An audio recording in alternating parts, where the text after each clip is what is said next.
Hey guys, welcome back to the channel. This is story about what if Naruto becomes super weapon for Rias Highschool DxD part 1. Before I start, please do support for more amazing content and comments for part 2. Do consider to subscribe my channel and share my video to your friends and check out the description as well. Let's start the video. Issei pulled to a halt in front of a completely ordinary hotel. He didn't know what to expect from his latest client, but this was where they were supposed to be staying, so he'd do his best. The last thing he wanted to do was screw himself over. After months of backbreaking work, he had a grand total of 0 contracts to his name. Even Asia had more contracts than him, and she'd only been a devil for like a month. What did it say about him if she was leaving him in the dust? He didn't and couldn't resent her luck, but her rapid progress was really hard to stomach. He really wasn't sure why he bothered putting all this effort in if he got nothing out of it. Then, he remembered. He was a man with a dream, and he had lots of time to create his first contract. That wouldn't happen if he beat himself up or moped around and cried about bad luck.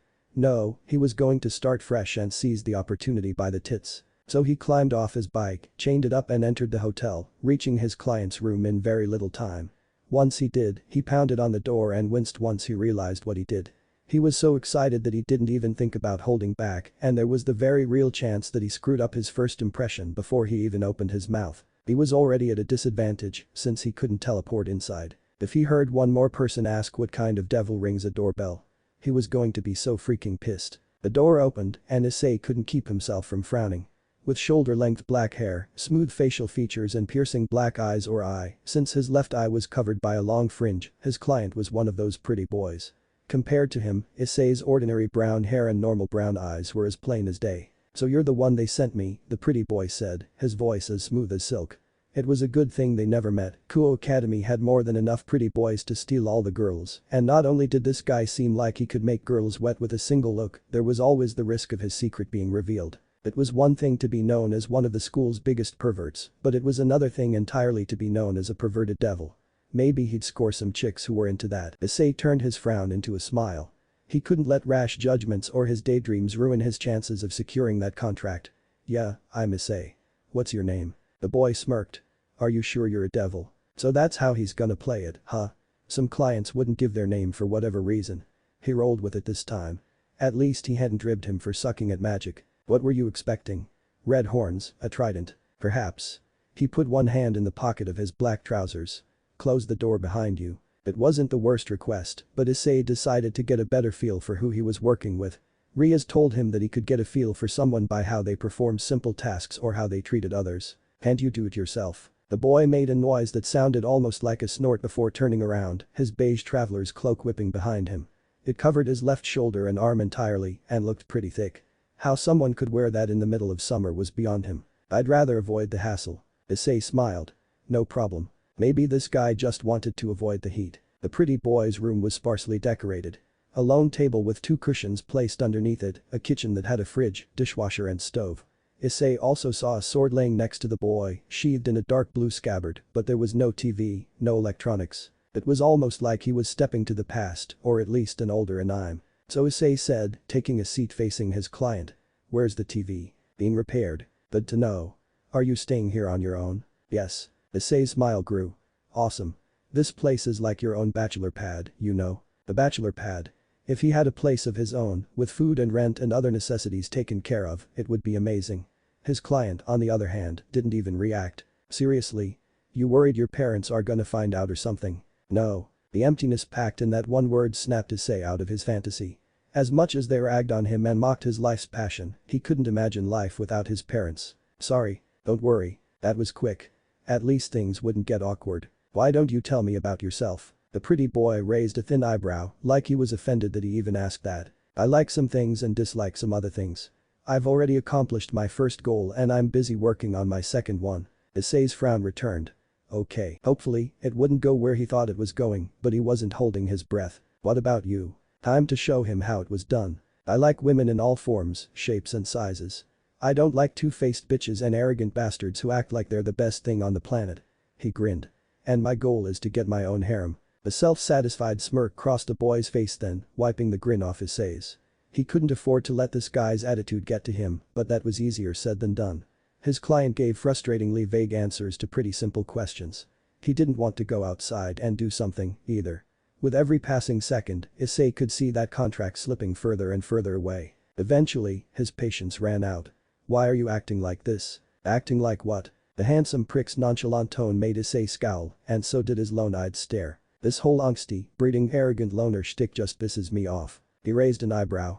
"Does it?" Issei slammed his hand on the table, gritting his teeth and ignoring the lancing pain that seared through his body. Fortunately, the table hadn't cracked. "Bastard," he said, the harsh words seething out.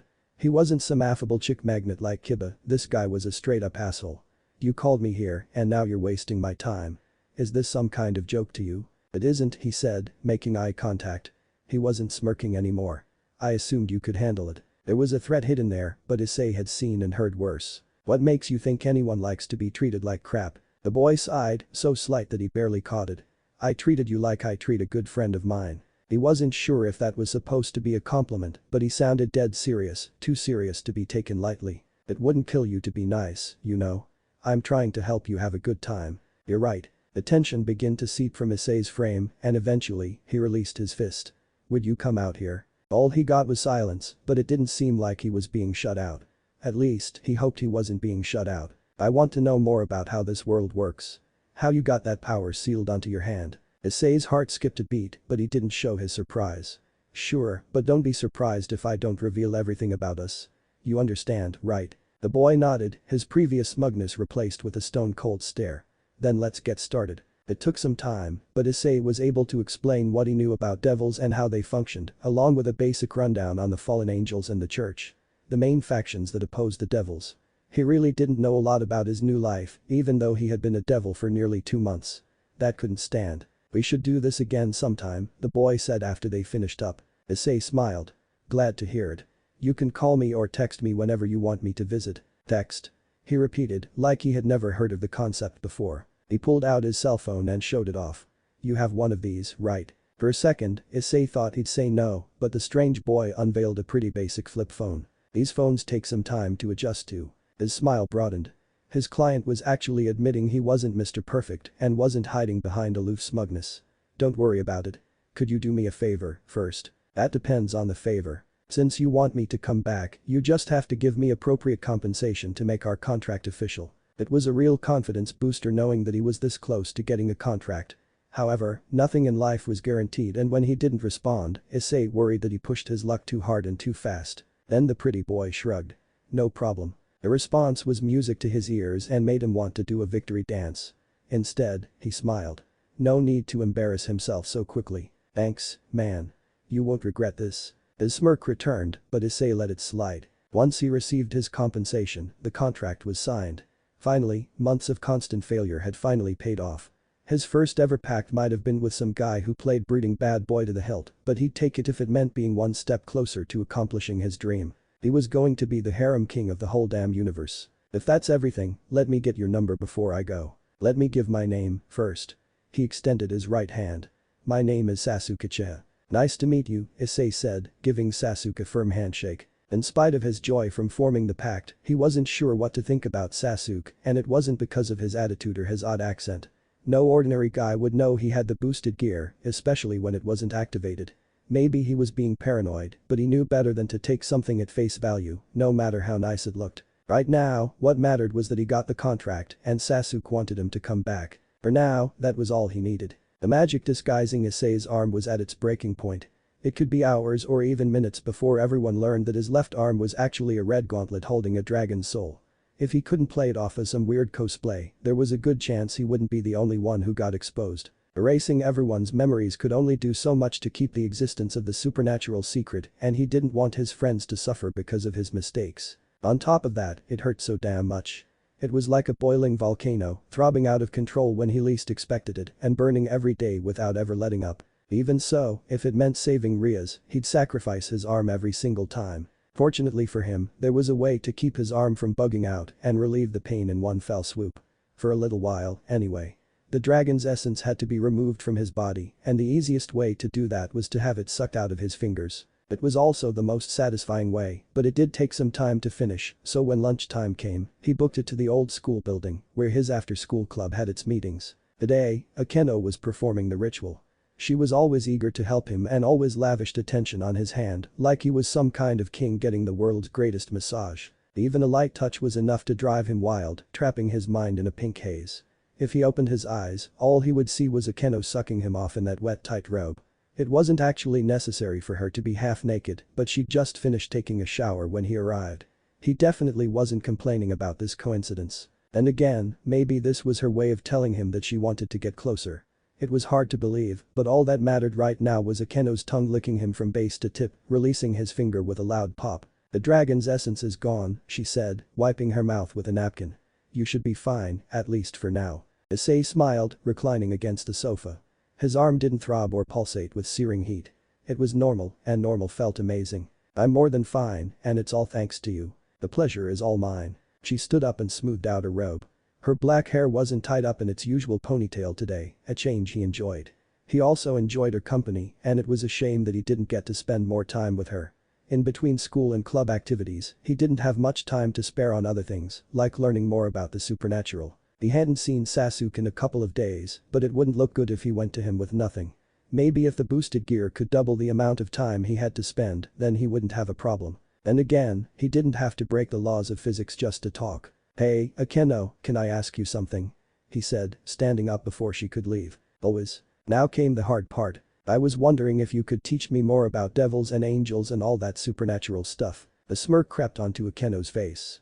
"Why would you ask me?" Keeping his calm expression steady wasn't easy, but he couldn't break. "Because you helped me before. I mean, you taught me how to use magic and you took time to explain things I didn't have a clue about. Is that so?" He had to stay focused on his goal, not on her long legs or her bountiful tempting cleavage. "But it was hard, super hard. I suppose I could help you, but what will Rias think? If she finds out we've been spending some private time behind her back, she'll get so jealous." The thought made him pale. He couldn't stand to see Rias in any kind of pain, but he couldn't pile his burdens on her packed schedule. "It's not like we'll be doing anything that'll make her jealous, right?" A part of him expected Rias to walk in on them, but the door remained closed, shutting them off from the rest of the world. Something that could easily be taken advantage of. As if on cue, Akeno draped her arms around his neck and pulled him into a deep embrace. "You convinced me. I'd be happy to help you, Issei." Her breath was hot against his ear and she pressed herself against him, making his focus swim like he was fighting against a rising tide. They were still alone. "Thanks, Akeno." Although, only time would tell if this backfired on him like the last time he was left alone with a dark-haired beauty. Sunset was rapidly approaching, the sun's orange rays illuminating Issei's room. The Occult Research Club was having their regular meeting at his place since the old school building was being cleaned. Not that there was a problem with that.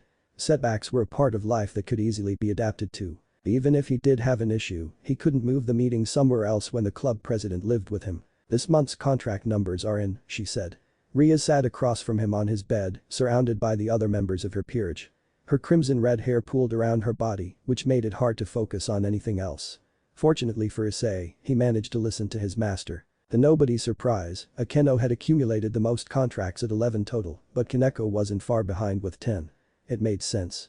Her silver hair and small stature were perfect traits for a masculine adorable younger sister, which made her really popular. He had covered for her on more than one occasion when she was double booked, even if it didn't net him a contract of his own. Tiba was next with 8, which wasn't a surprise. Being a handsome guy with blonde hair, foreign looks and an infallibly polite attitude was a recipe for success. "Asia, you have 3. Rias set her little teacup on its little plate. Hopefully, she didn't spill anything, he'd have to clean it. "I'm proud of what you've accomplished so far. Keep up the good work." 3 in a month was more than it seemed. Asia was successful because she was a precious treasure that people wanted to protect and someone who would be cherished by anyone she met. Being a cute blonde, foreign girl didn't hurt. Everyone else was happy too and Asia beamed at their praise. "Thank you all so much. You're too kind." "You deserve it," Issei said, smiling at his friend. "Great job, Asia." Her face turned bright red as she returned his smile. "As for you," Issei Rias took a sip from her teacup. "You have 1 contract." Music to his ears. And with a completed service came compensation. Itcha Paradise, an erotic novel with an orange cover, was on his desk waiting to be read. As a connoisseur of adult entertainment, erotica of any kind was a great gift, doubly so when it wasn't terrible. "I knew you could do it, Issei," Asia said, stirring him from his thoughts. Her smile hadn't faded, in fact, it had only grown. "Congratulations." Tiba smiled. "Way to go, dude. You finally got one." "Not bad," Kaneko said. She drank from her cup. "For a pervert." While she wasn't exactly smiling, her words lacked any bite to them, making it easy to take the compliment as it was. Looks like all your hard work's paid off, Akeno said. Maybe it was just a trick of the light, but it felt like she was trying to devour him with her eyes. The smile on her face and her glossy lips drew him in even further. He tore his gaze away and smiled, cheeks flushed from all their compliments. And nothing more. Thanks, guys. But this is just the start. Just watch. Next month, I'll be the guy with the most contracts. Let's not get ahead of ourselves, Rias said. You'll have to work even harder in order to capitalize on your success, Issei. Get complacent and that contract of yours will be the only one you ever get. Leave it to Rias to keep him grounded without knocking him off his feet. Yeah, I know. She smiled. If you need any help, all you need to do is ask. What in the world did he do to receive her care and attention? It couldn't be because he was part of her peerage. Did he jump the gun when he asked Akeno to help him out? Thankfully, he was saved from having to respond when his mother entered his room. She brought cookies, which was great. Something good to eat would keep the negativity away. Then she held out his old photo albums, filled with his baby pictures. So not great. At least it distracted Rias. He had caught her frowning, but a really pretty smile bloomed on her face as she looked at his pictures, quickly joining the others in cooing and giggling over how adorable he was. Even Kaneko was curious about the naked details of his tiny past, a set of words he never expected to come out of her mouth. These are some pretty nice pictures. Issei looked up and found that Kiba had taken a seat on his chair, reading through an album with a smile on his face. Someone was in high spirits today. What are you doing with my photo album, Kiba? I'm just taking a look. Don't worry, I haven't found any baby pictures. Yet, he thought, blowing out some hot air. He could try and take the album, but Kiba was a fast one, he'd make him work for it. At least he wouldn't get to see him naked, now that would make him shrivel into a humiliated husk. Whatever. Issei stood up and went to the discarded bowl, taking it with him back to his seat. Man, this sucks, he said, taking a bite out of a cookie. The last thing I needed was for my mom to waltz in and bust my balls. I don't know about that. She seems like a great mother to me. Yeah, well, what would you know? Issei didn't dare put that thought into the open. As he continued to eat, his mother spoke to Rias and the other girls, smiling like she'd won the lottery. She had always wanted to show off his baby photos to a girl he brought home, and now that she could, her wish had come true. It must have validated all the pain she endured to bring him into this world, all the disappointment that his parents felt from having to pin their hopes and dreams on a guy like him. For now, anyway. As long as everyone was happy, then he couldn't really complain. Even if it was at his expense. I guess you're right. Kiba smiled again, but this one was off. It must be nice to have a family. Yeah, it definitely is. Then what Kiba said hit him, and he felt the strangest sense of deja vu. Wait, are you saying that you don't have a family either? He didn't answer, which was all the confirmation he needed. Here he was bitching about his mother when Kiba didn't have a mother at all. Real genius at work, here. He was about to apologize, but he never got the chance. Hey, Issei, Kiba said, in a tone that was colder than ice. Issei looked up and gulped, startled by how intensely Kiba examined the picture in front of him. Do you recognize this photo? The photo in question showed Issei and a child with chestnut brown hair sitting in Issei's living room, playing on a pair of Game Boys.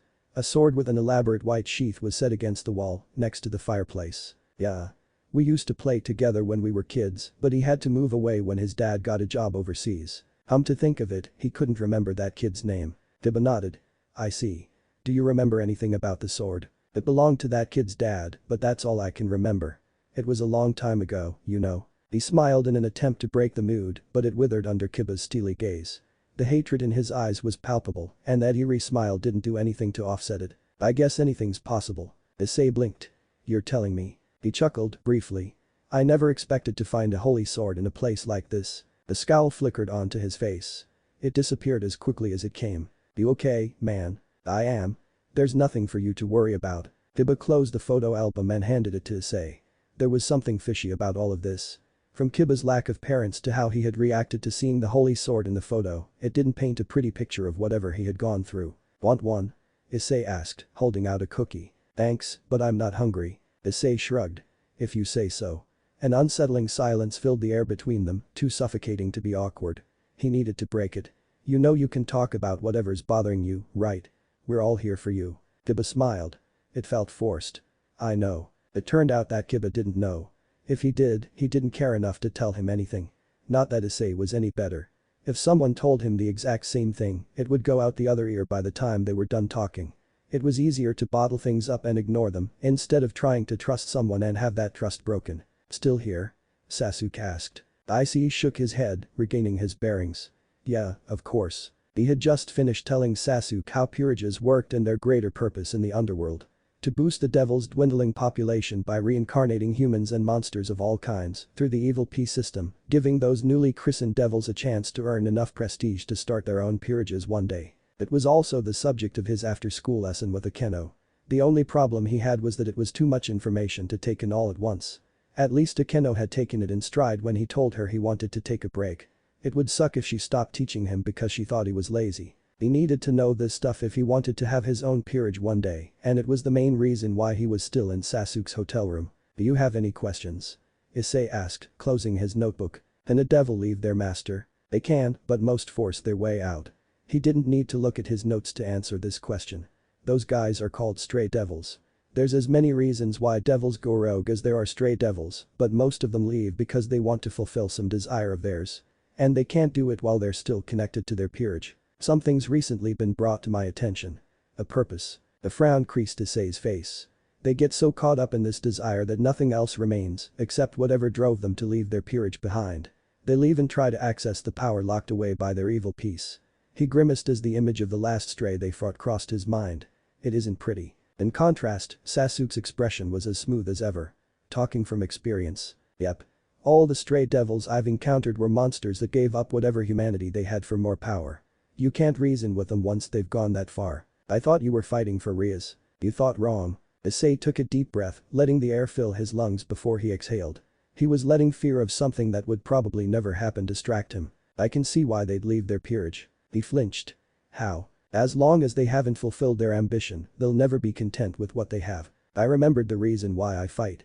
My purpose for living." The thought trapped him in an iron vice. "How would you know?" "I just finished telling you about stray devils like a minute ago. They're rejecting who they are. Once they realize that, they'll be desperate for change. I'm going to destroy the Excalibur. That alone is my purpose." Issei smiled, a tight thin line that stretched his mouth wide. "Talking from experience." There couldn't be any other reason how he knew why a devil went stray. A slight smirk was his answer. "Something's bothering you." So much for trying to keep things on the down low. He could try and play it off, but it would only make Sasuke more suspicious, leading to questions he didn't want to answer. "Get it off your chest before you do something you regret." That was easier said than done. For a moment, he considered telling Sasuke, even though he didn't have to, but he didn't. He was still a stranger, and trust was a hard thing to give. Although, that also meant he didn't have to keep up appearances. As long as he didn't reveal too much, he wouldn't have to worry. After all, he did tell Kiba not to keep things to himself. "It's about a friend of mine," Issei said, staring at Sasuke's visible eye. "Kiba?" Sasuke raised an eyebrow. "I know someone with that name." "Wait, seriously?" When Sasuke nodded, Issei burst into laughter, releasing some of the tension in his shoulders and neck. Even Sasuke seemed to find it amusing, judging from the hint of a smile that crossed his face. "It's probably a coincidence," he said. "Unless your friend has a dog for a partner." "Nah." He imagined Kiba standing alongside a large dog with a sword in its mouth and laughed even harder. It took him some time to stop. "It's definitely a coincidence. Besides, Kiba's his last name." "I see." His smile faded into a smooth mask. "What happened to Kiba?" "He was fine the last time I saw him. Well, physically, at least." He took in a deep breath. "Last night, we were sent to kill a stray devil, but Kiba barely did anything. The only reason why he didn't get hurt was because a teammate of ours saved his ass. Our master really laid into him for what he did, but he didn't care." Blood boiling in his veins, anger making him scowl. He took another deep breath to calm his nerves. "I knew he'd been acting strange, so I tried to talk to him. He didn't want to at first, but I was able to get through to him."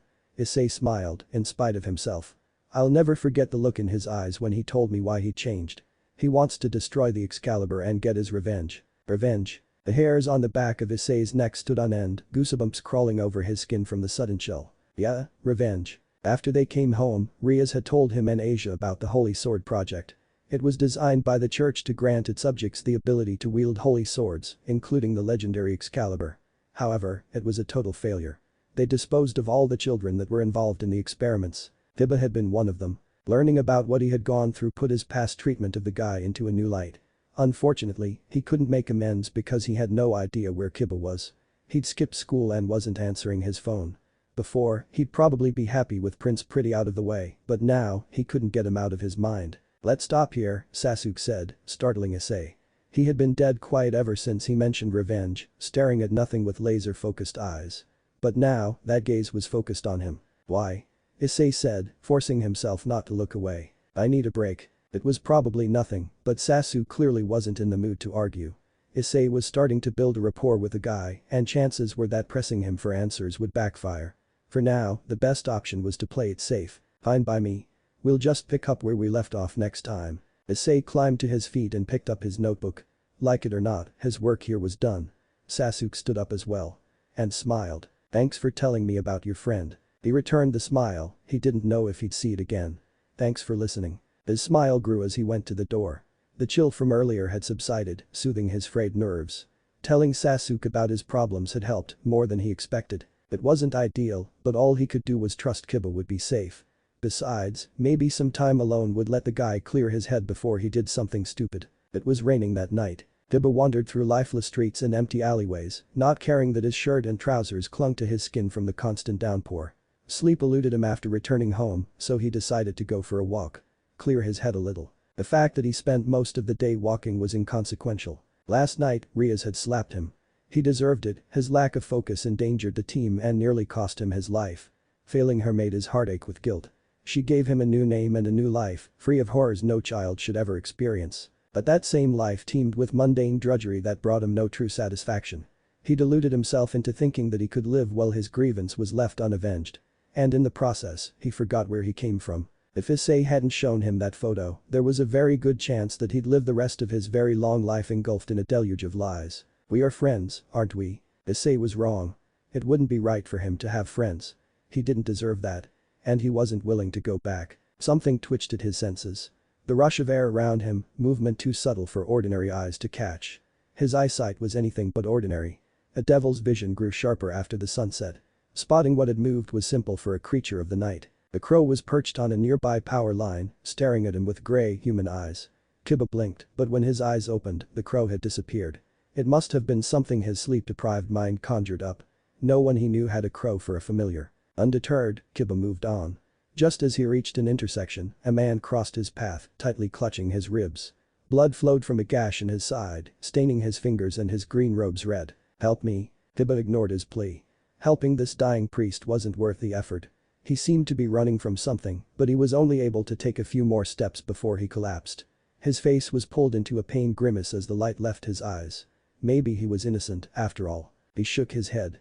All priests were sinners. Another man arrived, dressed in a green coat with gold trim that covered his white tunic and pants, protecting him from the harsh elements. The silver-haired man's sword was rather unusual.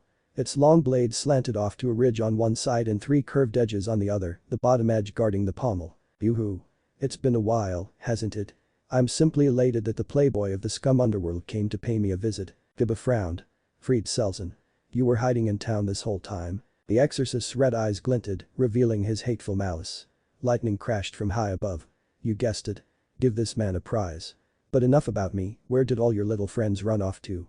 We can't have a proper reunion if everyone isn't here. They took a rain check. A sword with a black blade and golden hilt appeared from a red portal, the product of his sacred gear. Sword birth. And unfortunately for you, Kiba clutched the sword's pommel, I'm not in the best of moods. Breed cackled, an ugly, harsh sound that got on his nerves. What perfect timing. I've been wanting to give this bad boy a real test, but killing priests just isn't what it used to be. The sword began to glow, brighter than a star. Its golden aura was unmistakable. That can't be. Oh, but it is. Fried replied, a sickening grin on his disgusting face. It's the legendary Excalibur. The sight of the holy sword made fury bubbling from deep within. Where did you get it? That would be telling. I'd rather use this exalted blade to kill your shitty devil friend and his little church whore, but as penance for your previous sins, I'll just have to kill you first. Fried charged, faster than Kiba expected, but he was able to block the sword with his own blade. He shivered, grip so tight that his palms began to ache. You won't lay a finger on either of them. Fried's grin didn't waver. Is that so? And what, pray tell, will you do to stop me? Lightning flashed, illuminating the two fighters. An exorcist who had strayed from the church and a devil who had strayed from his master. Neither one of them gave an inch. His destiny was right in front of him, waiting to be seized. All he had to do was put his best foot forward. I'll kill you. Kiba pushed forward, slicing against Fried's holy sword as he tried to cut his jugular, only for the exorcist to leap a few meters away. You'll kill me? Now there's something I never thought you'd say. He laughed, tongue lolling out of his mouth like a ravenous dog. Good job. But it won't be enough to save you or your friends. Not if he had anything to say about it. With a swing of his sword, numerous black tendrils erupted from his blade, racing towards the holy sword and ensnaring it in its maw. However, the Excalibur's holy light was too potent, snapping the tendrils completely. "That was cute," Fried said, cackling once again. "But it looks like that plan failed." "Ah well, you win some, you lose some." Kiba smirked. On the contrary, everything went exactly as planned. The holy eraser was a technique designed to absorb light, leaving darkness in its wake. The fact that it wasn't able to do so to Fried's weapon only proved that it was the real deal, beyond any shadow of a doubt. The smirk faded, like a wisp snuffed out. "You're going to die tonight, Fried. And when I'm done with you, I'll destroy your infernal weapon." Swords clashed once more as Kiba thrust at Fried's stomach. He used the momentum of Fried's parry to spin on the spot and slash at his flank. Fried only needed a half step backwards to block, but it put him on the back foot, allowing Kiba to strike again, eager to strip his defense apart. "Infernal, huh?" The Excalibur suddenly sliced through the muscles in Kiba's right bicep. Blood seeped from the wound and burned, turning into a dark red gas. The pain was so immense that Kiba collapsed to his knees, grasping at his limp arm. "Didn't you hear? This holy sword despises devils. Getting cut by one must feel like hell on earth." Kiba gritted his teeth. This was nothing but a flesh wound. It wouldn't hinder him at all. "Shut up. Just shut your damn mouth. Make me." Clutching his sword in his left hand, Kiba lunged forward and swept Fried off his feet. "That's cheating." Kiba jumped into the air, sword held high. He didn't care. Just before he could stab Fried, his target skittered behind him like a rat. A toothy grin was on his face, but it was anything but mirthful. "Nice move, kid." But a small green sigil appeared next to Fried's ear. Shit. A distraction was all Kiba needed to close the gap, sword arm stretched out like he was wielding a lance. Once again, Fried dodged. "I hate to cut this short, but someone more important is calling." He twisted in midair and tossed something at him. "It's been fun, though. See you." A shadow moved in between them, catching the object and throwing it in the air. It exploded in a flash of blinding light. Fried landed on the road just as the shadow coalesced, revealing a figure clad in a beige cloak that clung like a shell, damp and heavy. "Look what we have here." Fried's red pupils narrowed into slits, teeth bared in a scowl. Another pretty boy too stupid to understand what he got himself into. Kiba stepped forward, but the pretty boy raised his right hand. "Let me handle him." His first instinct was to refuse. Regardless of his intent or apparent skill, it was Kiba's fight, and some stranger wanting to help would likely end in disaster. If worst came to worst, Fried would kill the stranger, and he would get another chance to fight him, meaning that he had no problem with letting the newcomer take center stage. "It's your funeral," Kiba said, stepping out of the way. Fried grinned. "Took the words out of my mouth." He sprinted forward, preparing to slash the boy's torso open and expose his innards. He would surely die if Fried connected, and Fried would be distracted by the joy of a fresh kill, giving Kiba enough time to catch him off guard and plunge his blade into his heart. All he had to do was let the boy die. In the time it had taken for Kiba to make a decision, Fried had closed the gap. The Excalibur arsed upwards, about to take another victim, only for it to be blocked by a silver blade. Kiba's grip on his own blade relaxed, just a little bit. If Fried was surprised, it didn't show. He swung the holy sword again with an urgency that he hadn't previously shown, striking at different angles with impossibly fluid motion, twirling from thrusts into slicing movements with ease. Somehow, the stranger wasn't just able to hold his own, he was parrying all of Fried's strikes with one hand, moving only when necessary. He made it look insultingly easy. As time went on, Fried circled around the stranger each time he saw an opening, picking up speed until he left after images in his wake. It was all in vain, it seemed, as the stranger was still able to keep up without making a mistake. For a fleeting moment, Kiba saw the red glow in the stranger's visible eye as Fried dashed into his guard from behind. That was when the stranger spun and lashed out with a kick that caught Fried in the stomach, making him bounce off the watery street. Fried caught himself and hopped to his feet off a handspring, standing a fair distance away from Kiba. "Son of a bitch." He shouted, clutching his ribs and coughing violently. A scowl darkened Fried's face once again, eyes bulging in their sockets. Then his customary grin returned, sanding over the cracks in his facade. "You ain't half bad for a dead man. I'd consider showing mercy on your wayward soul, but you've stuck your nose where it doesn't belong, so now I have to cut it off." Clearly, Fried hadn't thought of wiping people's memories. Murder was a much simpler solution. "Who are you serving?" the stranger asked. Kiba shook his head. He already knew what Fried would say. "I wouldn't want to ruin the surprise." Right on cue. Fried moved at blistering speeds, planning to skewer the stranger straight through. Except Fried wasn't aiming at the stranger. He was aiming at him. Tracking Fried's movements was significantly easier when he was fighting someone else. It didn't mean he wasn't capable. If the stranger could overcome Fried with one hand, then so could he. Just as Freed came into range, Kiba knocked the Excalibur away from his body and stabbed his chest. All he hit was air. "You're too slow." Freed was behind him. No time to counter. Had to make some distance. He focused all his energy into his legs. Jumped forward. The tip of the holy sword grazed his back. Searing pain lanced through his spine. The world around him warped just before his flesh was punctured, but he was safe. Kiba turned, stopped in his tracks. The Excalibur jutted out of the stranger's chest. His cloak was stained. The boy stared at him with a gray eye. He'd taken his place. "Focus on what's in front of you, Kiba." Turgid, red liquid dribbled out of his mouth. How did he know his name? Lightning burst out of his body, electrocuting Freed. He collapsed, face colliding against the pavement. Limbs twitched, then went still. Kiba breathed. His heartbeat stabilized, pounding roar, giving way to a steady stream. He took a step forward, then another. Now that the shock had begun to subside, it was time to check Freed's vitals. Make sure he was out for the count. He crouched in front of Freed, pressing his fingers against his neck. It was warm, faintly pulsing in a slow but steady rhythm, heating up his freezing hand. A spark jolted him for a split second, long enough for him to spring to his feet. He hadn't actually been shocked, but that didn't matter. Freed was still alive, like a cockroach that just wouldn't die.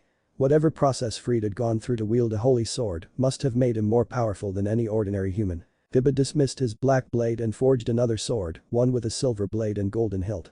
It was long and straight, unlike the abomination that Freed clung to. A dim glow ebbed from the holy sword, waning until it was nothing more than cold metal. It boggled the mind how scum like Freed could get his hands on the Excalibur. It might have been a fragment of a much greater whole, but it was still an incredibly dangerous and rare weapon that the church took great pains to protect. Freed had used it to kill an innocent person. Someone who sacrificed his life to save him, a total stranger. A spectator that clung to life while others died, unable to save anyone. How could he hope to destroy Excalibur if he couldn't beat one stray exorcist on his own? Freed would have escaped if it wasn't for that stranger, and what happened? He died. For him. Kiba stabbed Freed's heart. Fresh blood gushed from his corpse. The rain washed it away. He was off howling to the Grim Reaper, now. The Excalibur had to be destroyed. He stepped over Freed. His sword plunged downward, but it was stopped. Someone was holding his wrist, an iron vice that wouldn't give. Kiba glared at the interloper, teeth bared in a scowl. Then he took a good look at him and felt his anger die from shock. "How are you still alive?" "Freed killed you." "He killed a clone," the stranger replied, staring at him with mismatched eyes.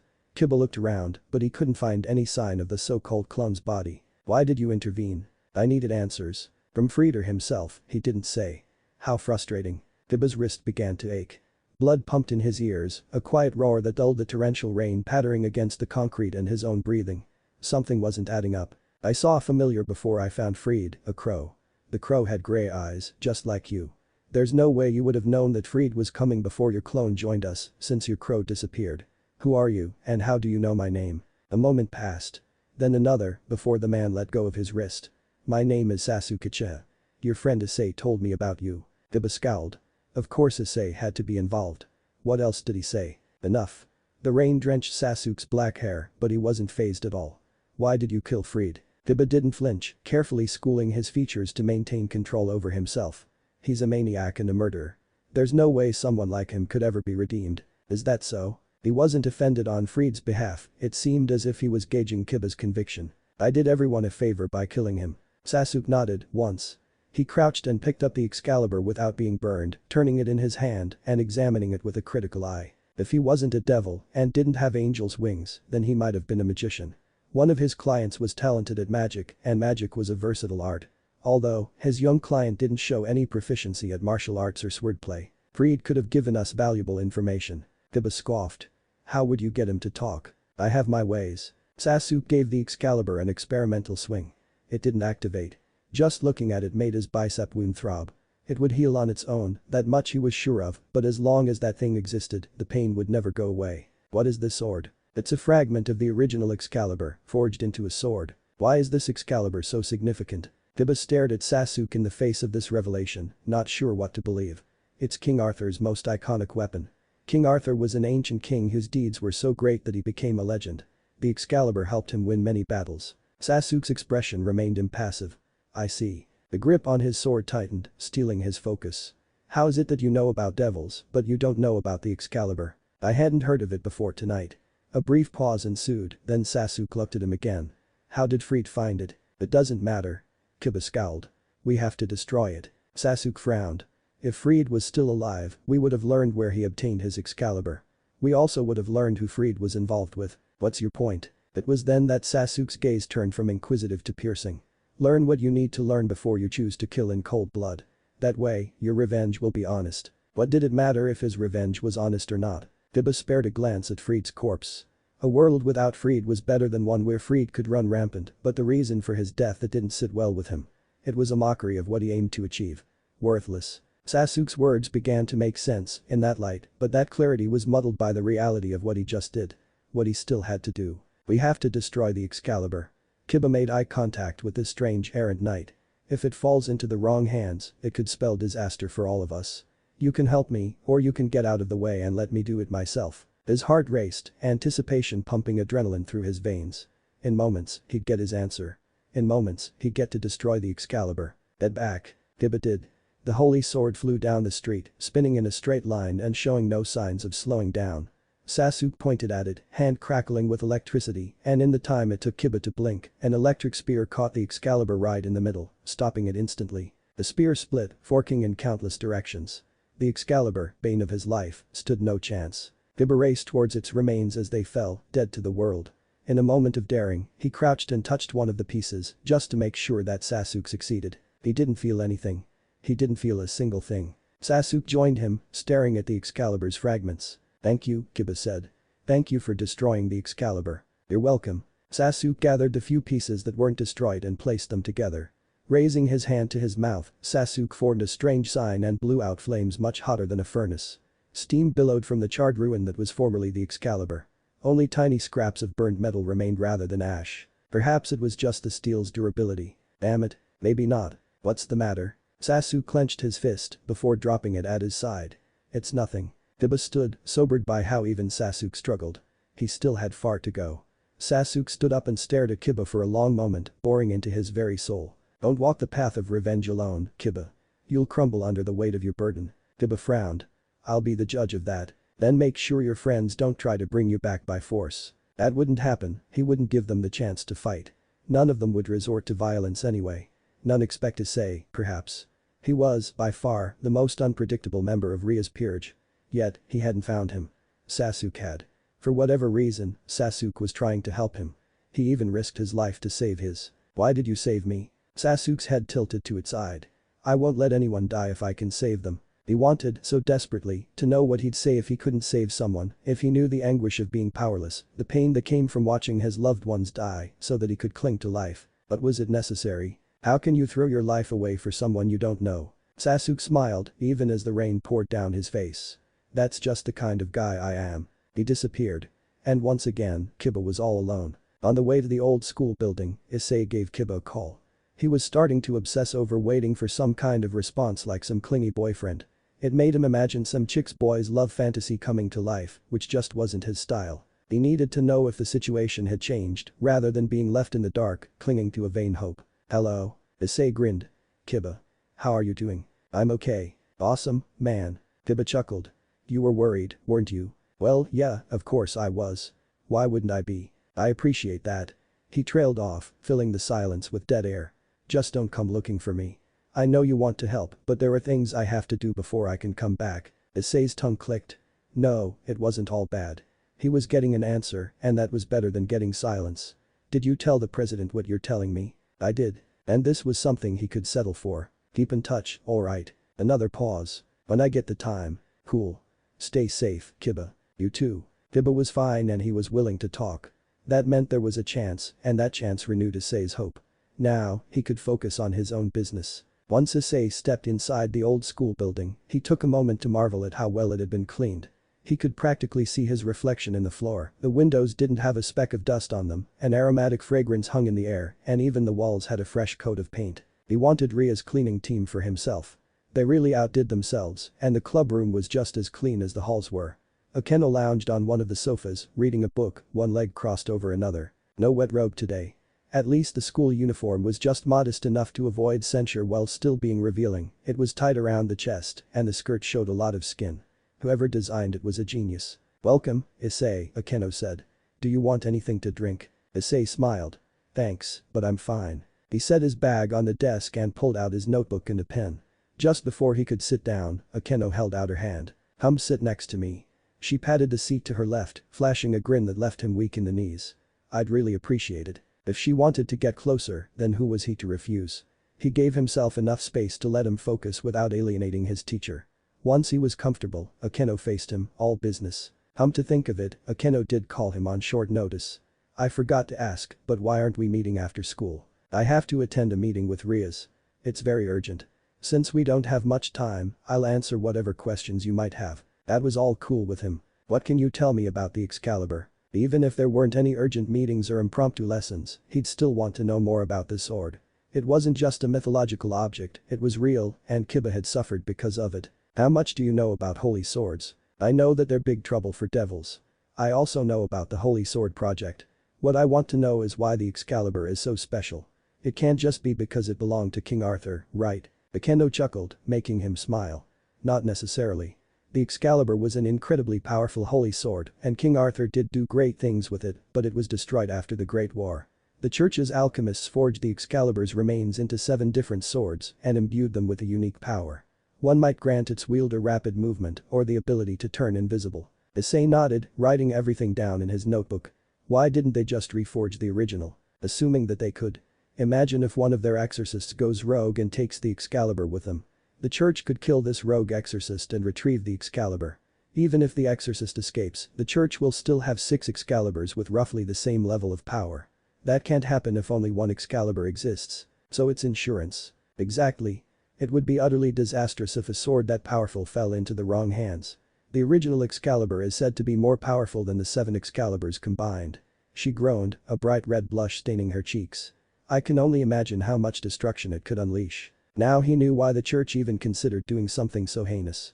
If exorcists who could naturally wield the Excalibur were in short supply, making their own seemed like the next step.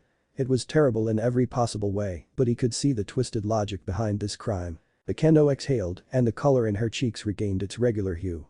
That's why the church only grants its most devout or loyal exorcists the opportunity to wield an Excalibur. That way, none of them will try to defect and give their Excalibur to one of the church's enemies. After he finished jotting down some more notes, Issei loosened his grip on his pen. "Makes sense to me." Akeno uncrossed her legs, crossing her right leg over her left. She smirked. "Is that so?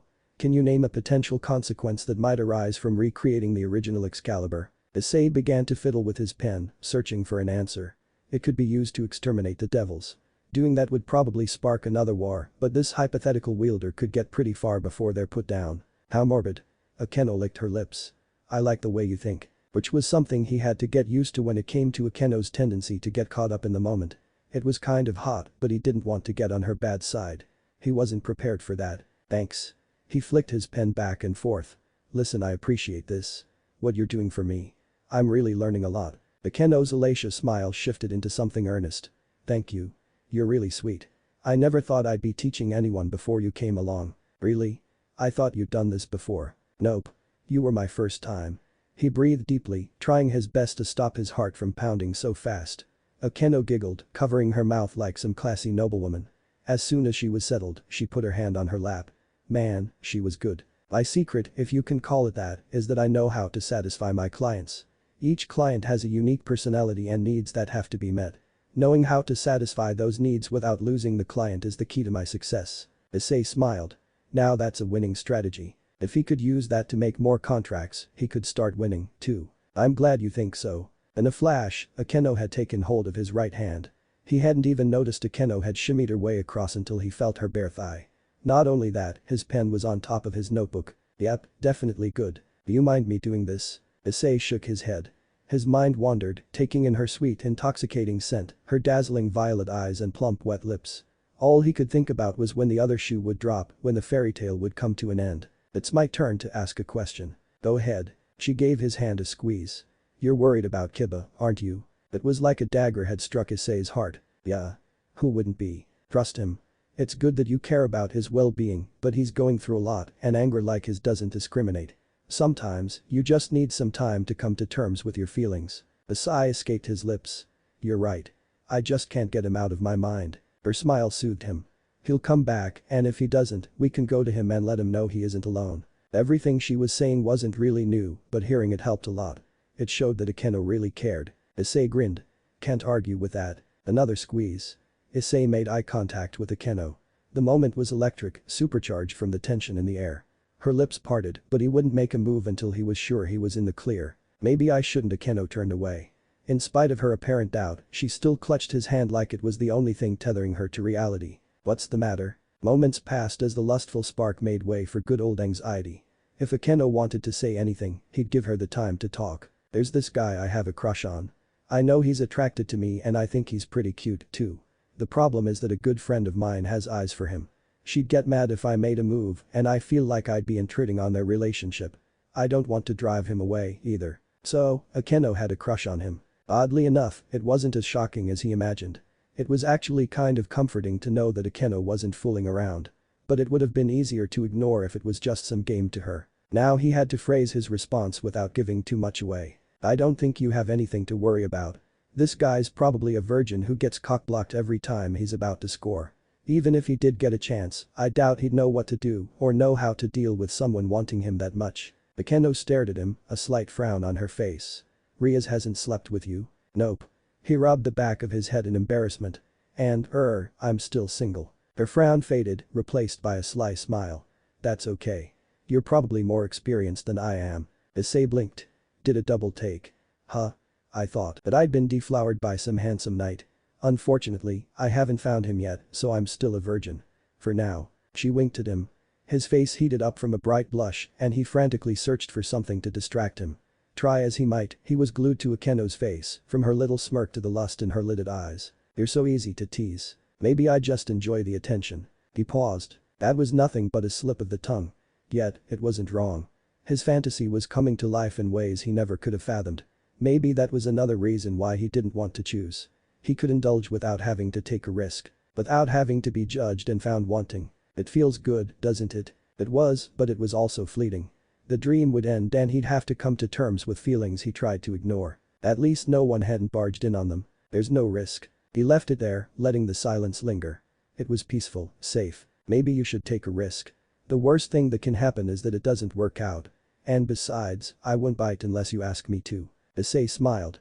It was forced. That's the problem. The bell rang. They were still holding hands. We can pick up where we left off tomorrow. Akeno cupped his cheek with her free hand. Sound good? He leaned into her touch. It does. She smiled. That's what I like to hear. The sky was clear and the sun was bright as Issei trailed behind Asia and Kaneko. When he first became a devil, the sun bothered him like he was some low-rent vampire, leaving him weak and lazy. It took some getting used to, but he built up a tolerance, allowing him to walk among the living without having to cover up and draw attention to himself. Now, he could take in the heat and enjoy the sun's warmth. He could also keep one ear on the conversation without getting lost. Most of the time, he was able to respond if he was called on, so it wasn't like he was snubbing them. His mind was still buzzing from the closeness he shared with Akeno. She made the most boring topics engaging and interesting with her seductive, charming voice. He yearned for her touch, her soft and smooth hands that fondled him with expert precision and left him aching for more. If she wasn't lying about her experience, it meant she'd only get better at playing the nubile maiden. She was a master at being the worldly, mysterious older girl. They reached an intersection while he recounted the many ways Akeno had ensnared him in amorous desire. Kaneko was about to part ways with them. A pensive frown tightened up her face. What's up, Kaneko? Issei asked. She nodded. Just worried about Kiba. I wouldn't worry. He said he was fine. You actually spoke to him? She asked before shaking her head. If he's fine, then I guess there's nothing to worry about. Issei smiled. He'll come back. Trust me. Issei's right, Asia said. I don't think Kiba will abandon us. We're his friends, and friends shouldn't abandon their friends, right? Yeah, they shouldn't, Kaneko said. Let's hope you're right. After they exchanged goodbyes, Kaneko set off, leaving him with Asia. It was strange seeing someone as tough as Kaneko so down about some guy, but they were actually friends who enjoyed each other's company. Issei felt someone tug on his school shirt. May I ask you something? Asia said. Sure, he said, casting everything else away. Where were you during lunch? I was studying. If I want to get better, I have to improve my mind too, right? Yes, of course. I just missed you. Issei chuckled. Don't worry, Asia. I'm not going anywhere. She smiled. It was warm, inviting the promise of something more. You've been working really hard, haven't you? He grinned at her. That's right. I've already got 2 clients and I can't get more if I slack off. Asia pouted, which creased her face. Who's your second client? This rich guy. I think he's a foreigner, but his Japanese is really good. It's probably better than mine. His laugh was half-hearted, but Asia hung on to his every word. Initially, the guy didn't take him seriously, and after he got drunk, he busted his balls for sucking at magic. It was irritating, but after experiencing Sasuke's loner act, dealing with all of that wasn't so hard. Before long, something between them clicked and their time together went smoothly. One thing stood out about the guy. He was sharp, way sharper than he thought he'd be. Kind of like Sasuke, actually.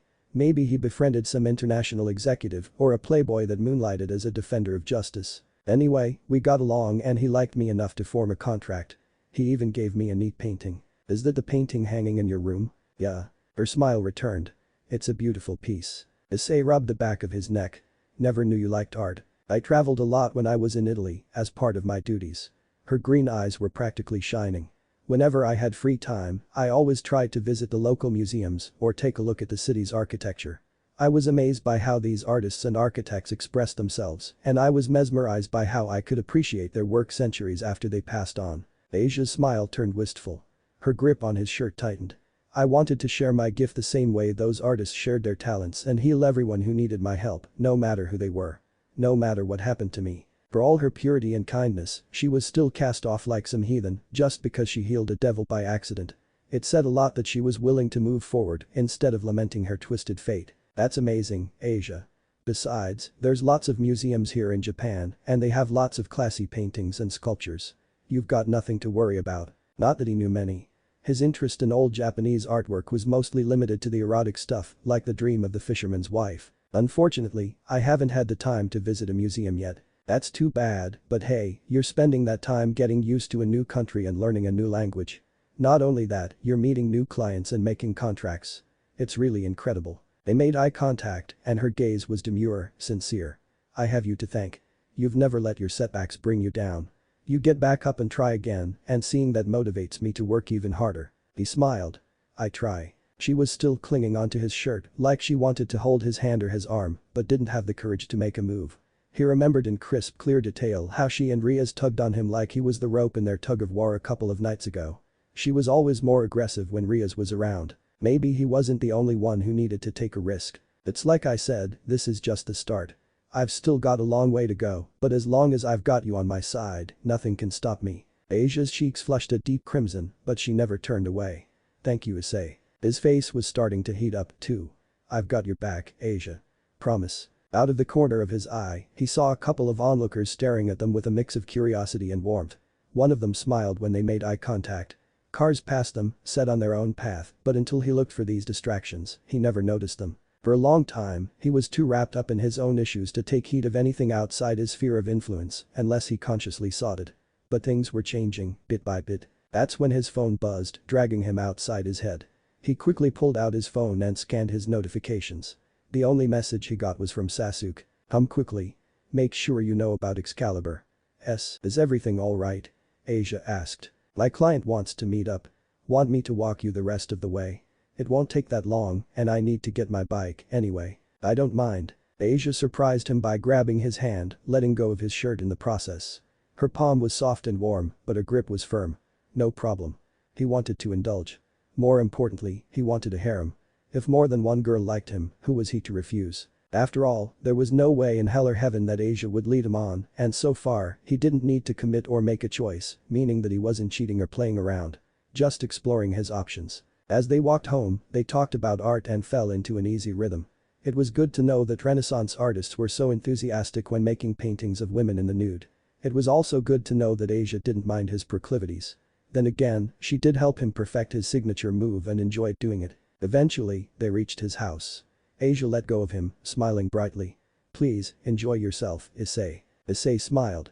For sure. The meeting itself went pretty well. Sasuke absorbed all the information he was given like a sponge. He'd been pretty affable throughout. There weren't any signs of tension on his face, but there was a very slight groove underneath his visible eye. It wasn't long before he relayed all the knowledge he had about the Excalibur. There was something fishy going on, like a puzzle piece out of place that prevented him from seeing the big picture. Now all he had to do was confirm his suspicions. Why did you want to know about the Excalibur? Most legendary weapons I know of are shrouded in myth, but the Excalibur is common knowledge. Issei shrugged. Okay, but that doesn't mean it's real, just that it's well known. Sasuke pointed at Issei's notebook.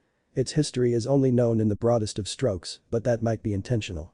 If someone is inspired to find it, their efforts would keep its legend alive, preventing it from being lost forever. Issei tilted his head, puzzled. I don't know about that. The church wants to keep the Excalibur with them, so what happens if they lose it?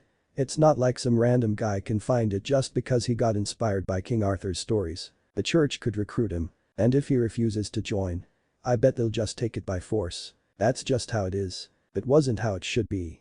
There had to be a better way for the church to keep track of the Excalibur.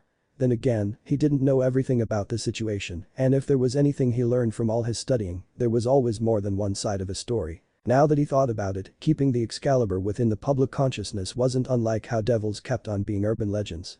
Whether it was through a Faustian bargain or even a genie in a lamp, keeping the rumor alive meant that there would always be someone who was willing to meet a devil, ensuring that a contract could always be formed. Where did you learn about the Excalibur? With a shake of his head, Issei regained his bearings. A friend helped me out. She really knows her stuff. A dumb smile spread his mouth wide, and Sasuke noticed. Are you too close? He shrugged. Kind of. Sasuke stared at him like he was expecting more, but he wouldn't get anything this time. Where are you going with this? If you like her, and you think she's important to you, then you know what you have to do. And that is what? Don't leave me hanging. A smile cracked Sasuke's facade. Romance isn't my specialty. Issei chuckled, more from frayed nerves than the humor of the situation. He had a feeling that Sasuke wasn't a ladies' man. He slummed it in a hotel room and didn't seem to go out much. It wasn't impossible that he kept himself busy and was just naturally private. He didn't know a lot about the guy, and the more time he spent with him, the more he began to think that might have been by design. I'll do my best. Do better and keep her close. It can make a difference. Time to flip the script. What, did you scare away your dream girl or something? An almost imperceptible sigh left his mouth and he suddenly became just a bit more pensive. A bit more real. There was this classmate of mine. We weren't really friends, but she was attracted to me. We were forced to spend time together and I grew to appreciate her strengths. She was smart, brave and so damn annoying. Talk about whiplash. Judging from the wistful expression that flashed through Sasuke's face, being annoying wasn't an insult. But you liked her, right? Eventually. Sasuke frowned and let the static that emerged hang in the air before it sank under the weight of its hidden implication. He suddenly felt a spark in the air, one that sent erratic jolts coursing through his body. Did you reject her or something? A nod. I had a goal to accomplish and she tried to get involved, but I left her behind instead. When we met again, she'd grown because she wanted to stand at my side. After I reached my goal, I came to my senses and she welcomed me back like I never left. Issei took a deep breath. He couldn't see himself falling that far, not how he was now. That friend of yours is a real keeper. The intensity in Sasuke's eye was almost frightening, but it didn't undercut the vulnerability he'd exposed, the regret hiding in plain sight. Almost anyone else would have abandoned me, but not her. She never gave up on me. He was finally making headway, finally learning what made Sasuke Uchiha tick. Maybe I'll get lucky enough to find a girl like that one day, Issei said, more to himself. Once again, he forced himself to meet Sasuke's hawk-like gaze. Why tell me all this? Sasuke smirked. You asked. Don't make the same mistakes I did. There was the Sasuke he came to tolerate. Right. Thanks for sharing. All he got was a nod, and from the atmosphere in the room, it was clear that for all Sasuke revealed, there was a lot more that he was keeping under wraps. That was fair. He had his own secrets, too. Issei stood up and grabbed his notebook, but stopped suddenly, as a lost thought returned to him with impunity. Oh yeah, I just remembered. I spoke to Kiba earlier today. He's doing fine. A pause. Good. He analyzed every single shift in his expression, waiting, searching for a reaction, but he didn't get one. Just another poker face. And wasn't that strange? A chill swept through the streets after Issei left the hotel, clinging onto his skin like a rusted nail. It probably wouldn't get any warmer, but once he got home, he was going to eat a hot meal, continue reading Icha Paradise, and forget all about the cold air lingering in the night. It wasn't long until he rounded the corner closest to his house when an overwhelming sense of dread immediately gripped his heart. Goosebumps rippled across his body as a foul presence emanated around his house, like a spider's leg spreading over its prey. He could feel it in his bones. Somebody was in danger, Asia, his parents, maybe even Rias, and he wasn't there to help them. He charged to the front porch and jumped off his bike, landing at the entrance in a single bound, grateful for once that nobody was around to see him. He pulled out his key, inserted it into the slot. Just as he was about to open the door, it opened for him. Rias was there, safe, unharmed. Staring at him in confusion. You're here early. Issei blew out hot air, forcing his nerves to settle. My client didn't keep me for long. Were you heading somewhere? No, I just wanted some fresh air. A small but radiant smile blossomed on her face. Welcome back. He returned the smile. It's good to be back. Rias threw her arms around his shoulders and pulled him close, cradling his head against her chest. At first, he was too shocked to move, but in between the steady thumping of her heart, the heat emanating from her body, and the softness of her bodacious, a wave of comfort washed over him. She was the buoy that protected him from the raging tempest, banishing the dread that had just taken root within his soul. Once again, she was his savior. And in time, he wrapped his arms around her waist. Rias was so warm. Almost too warm. Breathing came easy to him most of the time, but not when it was this stifling. It's hot. Rias chuckled. You should speak up when something's bothering you, Issei. She let go of his head, but drew her hands against her chest and began to unbutton her shirt. I really do spoil you a lot, but it can't be helped. The movement of her fingers and the agonizingly slow reveal of tantalizing creamy flesh left him transfixed. If this was going where he thought it was and she wasn't teasing him, he needed to be ready. That meant closing the door and making sure that Asia was. Wait, Asia was behind Rias, mouth agape, about to make a move. How could he have forgotten? He immediately made a beeline for Asia, setting his hands on her shoulders. Are you okay? Asia nodded. Her face was bright pink, but she wasn't smiling. Yes, I'm fine. The cleared throat reminded him of where he was. I let you two get comfortable, Rias said, steel in her voice. There's a lot you missed while you were away, but that's something that Asia can explain to you. She didn't give him a chance to respond, turning on her foot and leaving his house. Her lush red hair was like a veil, preventing him from crossing the threshold separating them and righting the wrong he made. She began to tend to his bike and he breathed a sigh of relief. While he might have screwed up by brushing her off so quickly, he could still make amends. Maybe we should get comfortable. Then you can tell me what happened, right? Asia's smile was just what he needed to see. Right. Together, they went to the living room and Issei sank into the couch. Asia sat next to him, pressing her hands in her lap. He idly wondered if she'd try to close the gap like Akeno did. Have you seen my mom or dad anywhere? Your dad's still at work, but your mom was here earlier. Asia pulled her phone out. In fact, we had a couple of visitors earlier and one of them said she was an old friend of yours. That was news to him. He definitely would have remembered if he was childhood friends with a girl. Really? Have a look. The picture she showed him had her and two other girls smiling at the camera, although Asia's smile was somewhat strained. It was a shame those girls covered themselves in such modest robes, though, because they were smoking. The blue-haired girl had a stern countenance to her, and her gold eyes were unnervingly cold, but her soft, halting smile offset her frosty demeanor. In comparison, the girl with the twintails had the brightest smile by far. Her chestnut brown hair was glossy in the way only years of diligent care could provide, and she had a heart-shaped face with deep purple eyes. An aching sense of familiarity struck him. He'd met her before, that much he knew, but he just couldn't remember where. Say, Asia, did you get their names? Irina and Zenobia. Zenobia sounded Italian, or at least European, but Irina was definitely Japanese. He was certain because he had a friend with that name. He took another look at Asia's photo and saw the uncanny resemblance between Irina and his old friend. Irina wouldn't happen to be the old friend you were talking about, right? Asia nodded, a bit too eagerly for his liking. She is.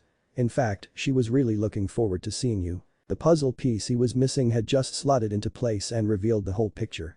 Irina wasn't a boy, she was a girl, and a cute one at that. It was just hard to remember her because he hadn't seen Irina in so long and his friend left when they were kids. But if they were the ones who visited, then where did that dreadful sensation come from? And why would Irina decide to drop in unannounced? It couldn't be because she wanted to see him. She came here with her friend from overseas, Asia said, answering his unsaid question. They said they were exorcists, but they didn't want to explain why they came. I wouldn't worry about that, Rias said, shirt all buttoned up. She glided into the living room from the doorway and took the seat facing them, lounging languidly with her legs crossed over one another. We'll be meeting with them after school. I'm positive they'll tell us everything we need to know. Does this have anything to do with that meeting you had? Issei asked, nonchalantly. Rias raised an eyebrow. Well, yes. The exorcists had an encounter with Sona a couple of days ago, she told me about it and we decided to discuss it in more detail. You remember Sona, don't you? He couldn't really forget the student council president when he knew she was a devil. Sona and the rest of her council practically ran Kuo Academy and ran it like a tight ship, which really chafed at him in the past. Now that he was a devil, it was good to know that they had allies that he and the rest of his friends could rely on. Though I wonder how you knew about our meeting. Did you know about it, Asia? Asia shook her head. I expected as much. She sighed. In any case, we managed to sort out what we knew about the exorcists, their interests, and how they could affect us if they were left unchecked. While it wasn't a deep, dark secret that he was having private tutoring lessons with his master's best friend, he was relieved that Rias didn't press the issue. It wasn't something he wanted to talk about either if it would burden her or Akeno in any way. Sounds like trouble, Issei said. Not if we play our cards right. We can get through this meeting without any trouble, but that means everyone has to be on the same page. The last thing we need is someone being rash to prove their point. Words to live by, but like all words, they were easier said than adhered to. Kiba was the wild card. If he stayed away, he wouldn't be a liability, but at the same time, he was one of them, and information was power. What were they like? Asia started to fiddle with the hem of her skirt, frowning deeply, unable to make eye contact. It's okay, Asia, Rias said with a warm, supportive smile. Don't be afraid. A moment passed as they waited, but Asia sat up straight and stared at him with resolute eyes. They were both nice, at first. Irina was more open, but Zenobia wasn't mean, just quiet. But once your mom gave us some privacy, they started asking me questions. Issei frowned. What kind of questions? Irina asked me about you and how you were doing, but after I answered her, Zenobia asked me about my faith. That sense of dread returned, slithering through his body and engulfing it in a tide of simmering anger, itching to be ignited. Neither of them believed me when I told them my answer. Irina was surprised that a devil could still worship God, but Zenobia wanted to know what it was like. I thought she was trying to show sympathy, but I was wrong. Why's that? She offered to exorcise me so that I wouldn't have to suffer anymore. It took every single ounce of willpower he had in him to rein in his anger. The audacity that these people had to screw over Asia once again, just when she was starting to build a new life with friends who loved her for who she was instead of for what she could contribute. It was only an offer, wasn't it? Rias asked. She remained calm, eyes slightly narrowed. Yes. Zenobia said she wouldn't do anything unless I wanted it to happen. Issei shut his eyes, counted to 10, took a deep breath, tried to think of hot girls, funny stuff, anything to get his mind off this outrage. But nothing was working. Nothing at all. Asia. He opened his eyes and saw both Asia and Rias staring at him, not with hunger or longing, but mere curiosity. Yes, Issei. He took her outstretched hand and held it between his. You have nothing to worry about. Nobody is ever going to hurt you as long as I'm alive. Her eyes practically shone, her hand clung to his like a lifeline. Oh, Issei. You're so good to me. Issei almost smiled. Flattery usually went pretty far to win him over, especially when it was sincere, but he was too pissed off for it to register. The same goes for me, Asia, Rias said. She didn't elaborate, but she didn't need to. She was their master. Thank you, Rias, Asia said, but while the gratitude in her voice was genuine, she hadn't stopped looking at him for a second. He pulled away from Asia's alluring gaze to steal a glance at Rias and saw her tapping a finger on her thigh, staring away from them with a forlorn expression. Considering what was happening right in front of her, it wasn't that surprising. Clueless, that's what he was. For anyone else, getting fawned over by 3 amazing girls would be a dream come true, but they were dreams for a reason. Stuff like this didn't happen to a guy like him.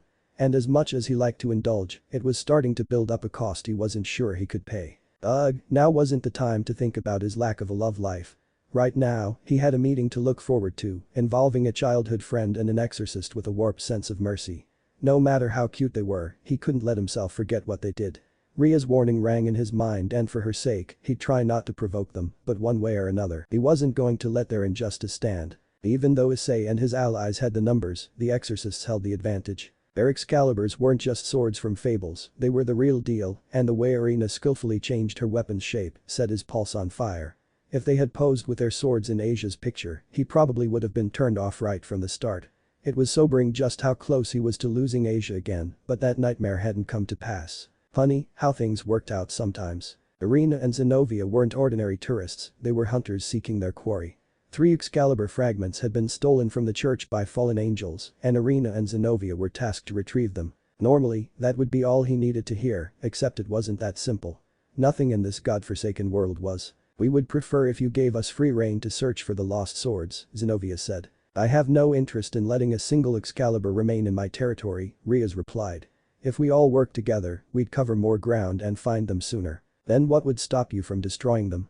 You'll have to forgive my skepticism, but it's hard to assume a devil would let us retrieve even 1 holy sword, let alone 3. It's more likely that you'd support the fallen angels' attempts to eliminate us. Rias scoffed. I'd appreciate it if you didn't make baseless assumptions. Raw energy thrummed from his master's body, twitching with the restraint of a lion assured of its dominance. Issei couldn't detect a trace of her abundant warmth, only her infamous power of destruction. With that kind of power at her disposal, she didn't need her peerage watching her back. Unfortunately, neither exorcist was intimidated. If you did, we'd have no choice but to eliminate you. Of course, I doubt you would in the first place. It wouldn't be a good look if the current Lucifer's younger sister was seen consorting with the enemy. Perhaps, but my brother would understand. I would never besmirch his name to sate my pride. Zenobia smiled. I never expected you to. Forgive me for any rudeness, I was merely relaying the church's current stance. I would hate for any unnecessary conflict to arise between us. Keyword being unnecessary. All it would take was one excuse. Rias inhaled, then exhaled, allowing the energy in the air to dissipate. The feeling is mutual. In any case, you know where I stand. Considering how you treated one of my dear comrades, I'd say the offer I gave you was quite generous. Rather than respond, Zenobia turned to Irina, who gave her a nod.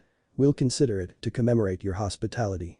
However, should we refuse, I promise not to interfere in your affairs, provided that you grant us the space to complete our mission. It was a testament to Ria's fortitude that she hadn't just held her own, she led the conversation from the beginning. This back and forth wasn't the easiest thing to follow, but even he noticed how Zenobia hadn't promised that Irina wouldn't interfere. I can accept those terms. As one, the exorcists stood, taking their weapons with them. Before you go, is there anything else you'd like? Some tea, perhaps? No thank you. We'll let ourselves out. Irina gave a slight bow of her head and departed, Zenobia almost shadowing her. Before either of them actually left, Zenobia fixed her piercing gaze on Asia. Have you considered my offer, Asia Argento? Asia began to shiver, staring at her hands, then her feet, anywhere but the exorcists in front of her. This was his only chance. Back off. Issei shouted. I heard everything you told Asia, and the answer is no. Zenobia faced him, but he was more than ready to match her. I believe that's Asia's choice to make. Normally, a heretic wouldn't get to choose, but where do you get off on calling Asia a heretic? She smiled, the kind of mocking smile he couldn't stand. Asia was banished for healing a devil. Not only that, she had the audacity to become a devil herself. That makes her a heretic. He took a step forward, but Kaneko arrested his movement with one arm. You're not helping. Relax. Rias was watching him, and so was Akeno. He wouldn't go in half-cocked. But damn it, he couldn't give them an excuse to walk all over Asia. He wouldn't let their injustice stand. Call Asia whatever you want, but she still has more faith in one finger than both of you have in your entire bodies. He thrust his right arm in front of Asia, shielding her. Banishing her was the worst mistake your bosses ever made. Irina smiled at him, but he couldn't see it as anything other than a mockery. But, Issei, wouldn't that make things harder for Asia? Now, she chose to spoke. Irina seemed content to let Zenobia take the lead during the meeting, but she was so chatty when they visited his home. It had to have been planned, since she was still cheerful in this overbearing atmosphere. What are you talking about? Think about it from her perspective. Against all the odds, Asia still believes in our God, but since she's a devil now, it's impossible for her to pray or read the Bible without going through unimaginable pain. Issei scowled. His left arm itched, aching to be released. He knew, all too well, just how much Asia had suffered. And whose fault is that? Asia never asked for any of this. Zenobia strode towards Asia, stopping about as far as the length of her Excalibur. Did you know that Asia was once a holy maiden? She was a true miracle worker, beloved by her people, and was practically a saint before she fell. I thought she'd fallen victim to insurmountable pressure and lost her way, but she proved me wrong. What did you expect? Not much, I'll admit. However, in spite of her heresy, she never let the ensuing hardship break her, and even as a devil, her faith in God endures. She placed a hand on the hilt of her holy sword. That is why she deserves freedom from this cursed life, and it's also why she deserves the chance to choose. He still shook from sheer rage. Zenobia might have felt bad for Asia, but Asia's life was still in danger. There was no way in heaven or hell that he'd ever lose her. Enough, Rias said, taking a literal stand. You've made your intentions towards Asia very clear. I won't stand here and let you humiliate my friend any longer. We don't want to shame her, Irina said. I can't speak for Zenobia, but I want to help Asia any way that I can. Rias crossed her arms. You've said more than enough. Zenobia shook her head. Both of you are so focused on protecting Asia that you've forgotten to let her stand on her own 2 feet. In that moment, fear extinguished his anger. Would he just let Zenobia exorcise Asia if Asia chose to die? Would he just stand aside and let Asia die if it meant that she wouldn't have to suffer any longer? It wasn't his choice, but if he didn't protect her, if he failed her again, if he saved her against her wishes, and she resented him, even just a little, if he took a risk and let himself get screwed over for thinking that he was worth more than nothing, he really didn't know what to do. All he had was this cloying anger that threatened to burn everything else to ash, and by letting it fester overnight, it had grown into something he could barely control. I want to live. Her answer was like a shot through the heart. Asia stared straight ahead, and while tears fell down her face, he could see the strength in her frame, the conviction he admired so much. It was exactly what he needed to hear. Zenobia, on the other hand, was frowning, listless and pensive.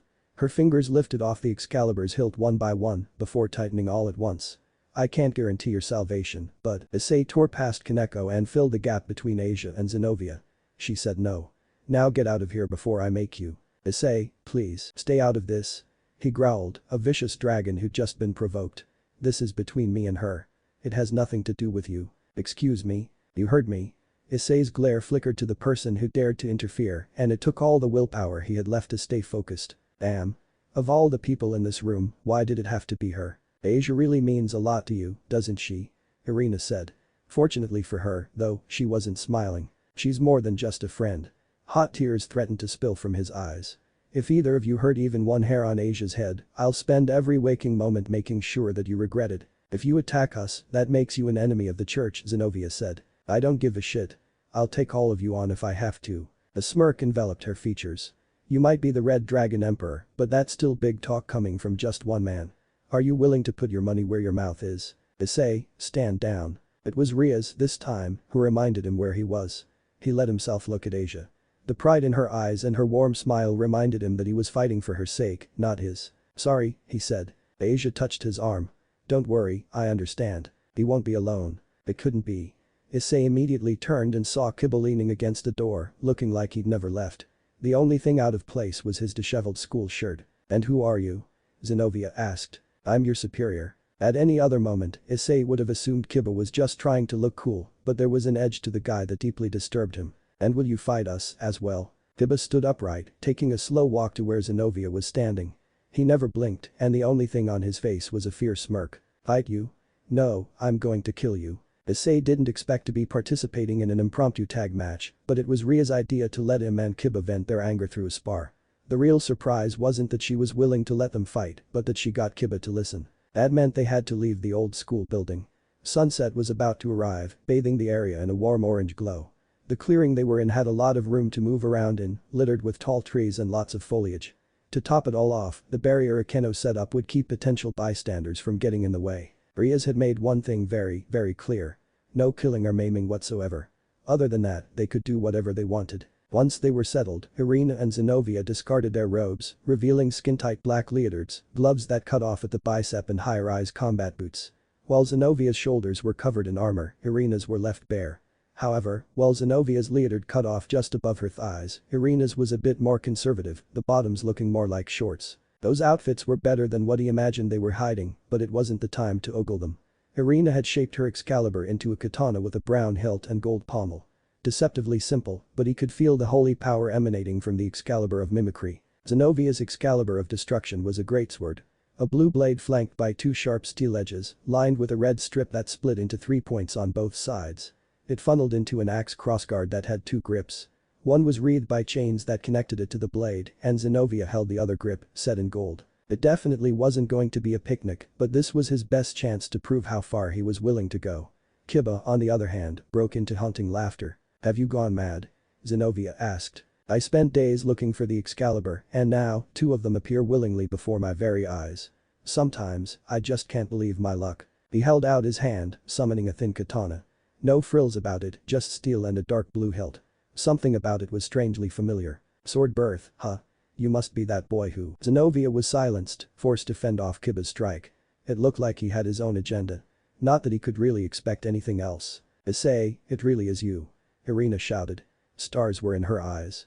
Seeing you like this is the last thing I would have ever expected. To think that my old friend became a devil. He'd revealed his boosted gear before the battle began, stocking 2 boosts so far with more to follow. No harm done in being prepared. Still, duty calls, so in the name of God, I'll punish you. Well, damn. Irina came after him with a stunning amount of speed, springing into the air. He was just barely able to avoid her overhead strike, but his shirt paid for it. What the hell was that for? Irina stood up and held a hand at her mouth. Her cheeks were a dark pink, and he almost swore he heard her moan. I really don't want to hurt you, but it wouldn't be fair to either of us if I held back. So you'd better come at me with everything you've got. What in the world did he get himself into? Irina had definitely gotten a lot stranger since they last met. Then again, he wasn't a bastion of sanity himself. Kiba seemed to be doing better than he was, though, coming in from multiple angles and keeping Zenobia guessing with some fast footwork. She was holding her own, but with a holy sword, all she needed was one good hit and Kiba was toast. What made it worse was that if a devil was killed by a holy sword, they didn't just die, they were erased from existence. Gone. As he found out, using his gauntlet to block Irina's attack didn't actually hurt that much. Still, she was fast, and one hit knocked him off balance, meaning that she wasn't frail. Looks like you have some tricks up your sleeve. Not bad, Issei. 4 boosts now. He held his arm aloft, pointing a sharp talon at his childhood friend. Get used to it, cause there's a lot more where that came from. I'm gonna hit you where it hurts. Irina could beat him with 1 good hit, but 2 could play at that game. Once he touched her, they'd form a connection, and with a snap of his fingers, he'd rip that leotard off and get a chance to worship her hot bod. That, and Irina would be too embarrassed to keep on fighting. In spite of himself, he began to grin. Ah, dress break, he was so glad he invented it. What's with that face? Irina asked, frowning in disgust. Watch out, Kaneko said. She was standing with the other girls, close enough that they could intervene if things got rough. He'll blow off all your clothing if you let him touch you. Issei flinched, staggering backwards. What the hell, Kaneko? Irina's my enemy. Kaneko frowned, clearly unimpressed. And you're the enemy to women everywhere. He would have let his shoulders drop, but he was still in a fight. Man, you can be really heartless, sometimes. Irina's disappointment was so overbearing that he almost felt guilty for being a pervert. It isn't enough that you became a devil, your heart is filled with depraved lust. You've given me no choice but to purify you of your wickedness. Preach, Kaneko said. When he made eye contact with her, she shrugged. What? You've still got a chance. Use your brain and figure something out. Encouragement from Kaneko of all people wasn't something he'd take lightly. Besides, she had a point. By using his lower head to think, he'd almost lost sight of why he was involved in this battle. Asia smiled at him in support, but he couldn't bring himself to look at Akeno, not after how he screamed at her. Hey, Prez, can I get your permission to promote? A moment passed. Then, she nodded. Permission granted. Just don't take things too far. While Rias did say he had free rein to do what he wanted, it was still good to make sure he wasn't overstepping his bounds, explicit or implicit. Thanks. Hiba had swapped his katana for swords of ice and fire and charged at Zenobia with reckless abandon, but she rewarded him by crushing his swords with 1 strike. She didn't stop there, slamming her Excalibur into the ground, tip first. A massive crater formed from the impact, and while Kiba was lucky to escape, Irina was knocked off her feet. Dirt flew in all directions, nearly entering his mouth. Now this is the real power of destruction. Zenobia said. I resent that, Rias said. Kiba chuckled. Just what I'd expect from an Excalibur. It doesn't matter if it's 1, 3 or 7, I will destroy them all. That wasn't how he'd react to nearly being caved in, and it wasn't the reaction he'd expect from anyone sane. Still, he could understand on some level. The rush of excitement from witnessing such an incredible feat was truly something to behold. 6 boosts. It was time, any further and he might not be able to contain his power. Explosion. A gold sigil formed underneath his red gauntlet's green jewel. Green energy erupted from his body, the product of all his boosts, unleashing a wellspring of power. Good thing, too, since Irina had climbed back to her feet. Zenobia. She said, pouting. Watch where you swing that thing. Then she turned her attention back to him, but avoiding her was a lot easier. Thanks to his boosted gear, his reactions, reflexes, strength, speed, stamina, durability and overall aptitude had been multiplied by 6. It turned their uneven spar into a dance between equals as he whirled around her flurry of sweeping slashes and glancing thrusts, searching for an opening. He had to give her credit, she was maintaining a lot of focus for someone who wanted to punish him. Once again, Irina leaped into the air, but when she came down, it was with an axe, not a katana, and it came down with the force of a falling comet. Such a shame that he got out of the way, but he wasn't in the mood to get crushed. Now that she finally transformed her Excalibur, it was time to pull something out of his hat. As soon as Irina pulled out her axe, he fired a ball of red energy at her. Using the dragon shot was risky, but the shot he fired wasn't even close to what he could truly unleash. Unfortunately, she didn't even try to tank the hit. Instead, she swerved out of the way with a butterfly twist, of all things. His blast exploded, but she was still unharmed. At least he knew what she could handle. That was a close one. Irina said. You're full of surprises, aren't you? He couldn't let himself forget that Irina was just as willing to kill Asia as Zenobia was, that she could easily turn his sword against him in a real battle, and he'd have no choice but to fight for his life. At the same time, he couldn't forget that Irina was also the childhood friend that he used to play hero with. Man, was it hard to hold on to this anger. It sucks that we have to fight, Issei said. Irina smiled, and he was swamped with a wave of nostalgia. I always thought that you'd be normal. Different, sure, but still normal. I still can't believe that was how we reunited. Issei smiled. Me too. A moment of camaraderie between 2 enemies was something he'd rarely get to savor. Doubly so when it was a reunion between 2 old friends. He'd seen how both of them fought, and if he played it safe, he had a fairly good chance of not washing out completely. That said, he knew where his fight was, and it wasn't with Irina. "Kiba," he shouted, grabbing his friend's attention. "Let's swap." Initially, he didn't expect Kiba to listen, but Kiba backed away from Zenobia and made a tactical retreat. Issei didn't think that either exorcist would give them much time to talk, so he'd have to make the most of it. "You looked like you were struggling there," Issei said, as soon as he caught up. Kiba frowned. "I was testing her. Now I know how to win." "Really? You sure it's fine that I fight your opponent, then?" He dismissed the white sword in his hand. "As long as I get to destroy the Excalibur, I don't care who I have to fight." Issei smiled. "Don't forget what the president said." "I won't." Kiba stared at him, unblinking, almost like he was making an internal decision. "Don't get distracted. She's tough, but if you keep her on her toes, you'll do fine." Then he dashed towards Irina, brandishing the same katana he'd formed at the beginning of their fight. Lightning crackled against the steel blade. "Promotion to Rook," Issei said, taking advantage of his status as a lowly pawn. By promoting, he could take on the attributes of any other chess piece other than the king. Since Zenobia fought with strength rather than speed, it was only fitting that he took Kaneko's advice and matched her, harnessing the Rook's increased strength and durability. "I've been waiting for this," Zenobia said, pointing her Excalibur at him. "It isn't every day that I get to test myself against a Red Dragon Emperor." Issei scowled. It was a lot easier to see Zenobia as an enemy instead of a human being. It was also a lot easier to focus his anger now that he had a suitable target. This was Zenobia moved with deceptive agility, but he caught her holy sword with his gauntlet and it didn't hurt a bit. He slugged her mouth as hard as he could and hit her a couple more times for good measure. "I told you you'd regret it." Since he kept his grip firm and she did the same, Zenobia didn't fall, but blood leaked from a split lip and she spat out more blood. Then she shoved her knee into his stomach. It wasn't hard enough to really hurt him, but it did loosen his hold on the Excalibur. "You were saying?" Zenobia tried to stab his sternum, but he parried it with his gauntlet and jumped 20 meters away, ignoring the ache on his arm. She was really strong, and she wasn't willing to let him breathe, catching up to him in seconds. With her Excalibur's long reach, it was hard to close in and land another punch. Dress break was out of the question, too. On top of that, he had to keep her from hitting him, which was easier said than done.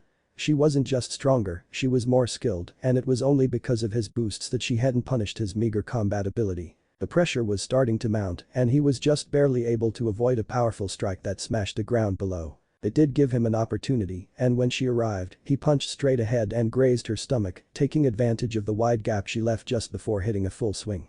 Unfortunately, she was able to use her newfound momentum to catch herself and transition into a graceful backflip. Promotion to Knight. Now, he was speed, fast as the wind.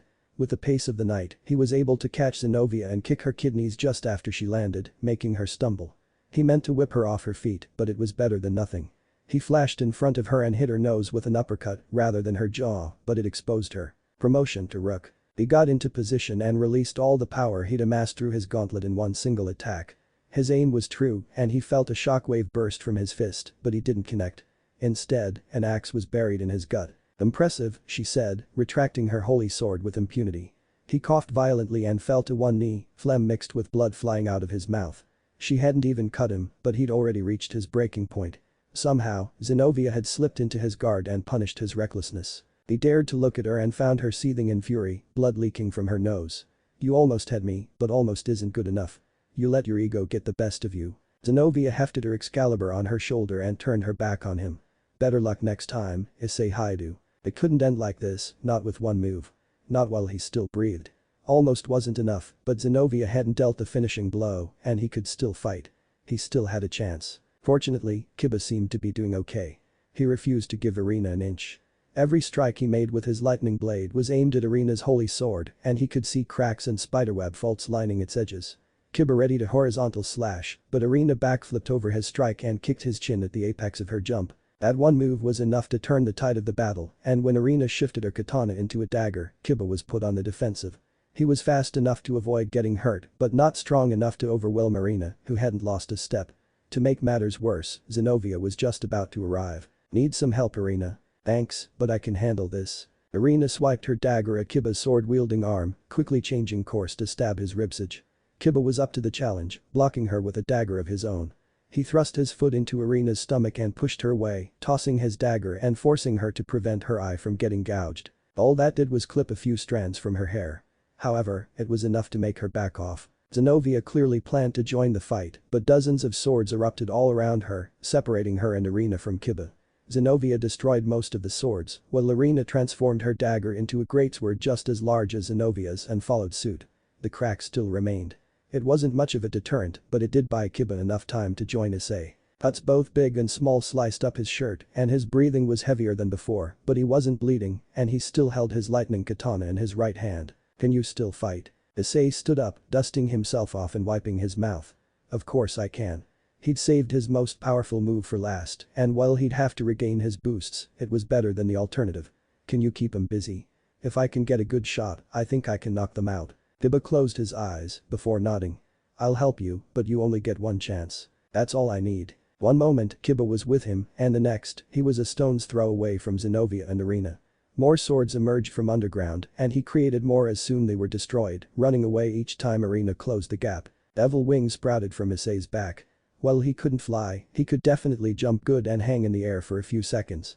He'd stockpiled about 6 boosts, but while he'd like the full 12 to hit them at maximum power, 6 would have to do. Promotion to Queen.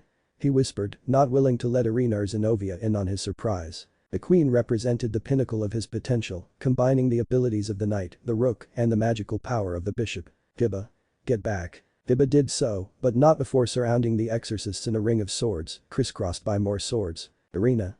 Zenobia shouted. "Be careful." Irina transformed her greatsword into a whip that sheared through Kiba's swords with impetuous ease. Not that it mattered. He'd gone airborne and poured his remaining strength into a sphere of bright red energy. For a moment, he saw his opponents, his so-called enemies. They were tiny from so high above, and it made him wonder if it was worth going this far. Then he saw Zenobia closing in on Kiba and Irina come in from the other side, further away. His friend was running out of time. Time to choose. Issei aimed at Zenobia and punched the sphere, unleashing the dragon shot as a beam that could shatter mountains at full strength. This beam was substantially weaker, but it wasn't weak, crossing the battlefield in milliseconds. Irina moved in the way of the beam, holding a shield aloft and preventing it from hitting Zenobia. Her shield began to splinter from the onslaught, but Zenobia joined her and hit the beam with her Excalibur. The impact made the ground below them crack, forming a crater that deepened with every ticking second. Somehow, they held the line. Their combined effort wasn't enough to stop the beam. It shouldn't have been enough, and they were definitely losing ground, but a pair of barriers, crimson and electric yellow, appeared right in front of them, holding steady as the energy beam ran out of power and dissipated. Their Excaliburs were damaged, and Irina's was on the verge of breaking, but they could still stand. And that meant they could still fight. A thin blade erupted through Zenobia's chest, so close to her heart that Issei wasn't sure if she dodged or Kiba missed. The shuddering gasp of breath she took didn't clear things up for him. Kiba pulled out the blade and took a step back, about to finish the job, but Zenobia didn't fall.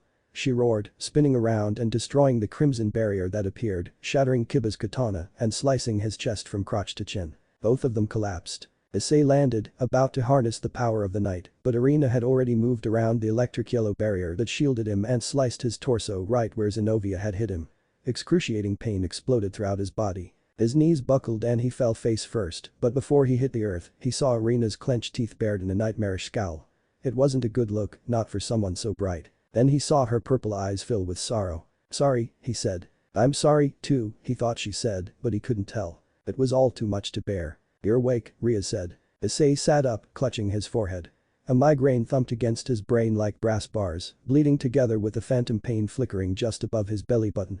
His favorite red shirt had been cut, but there wasn't any scar or bruise beneath it. Night had fallen, and the only lights came from the moon's hazy glow and a set of lit candles inside the club room. "Please, don't stress yourself," Asia said. Her hands lingered above Kiba's chest, nestled in shining green light. "Thank goodness he was still alive. I healed your injuries, but you need to rest. If you were cut any deeper, you would have been seriously hurt." Was that right?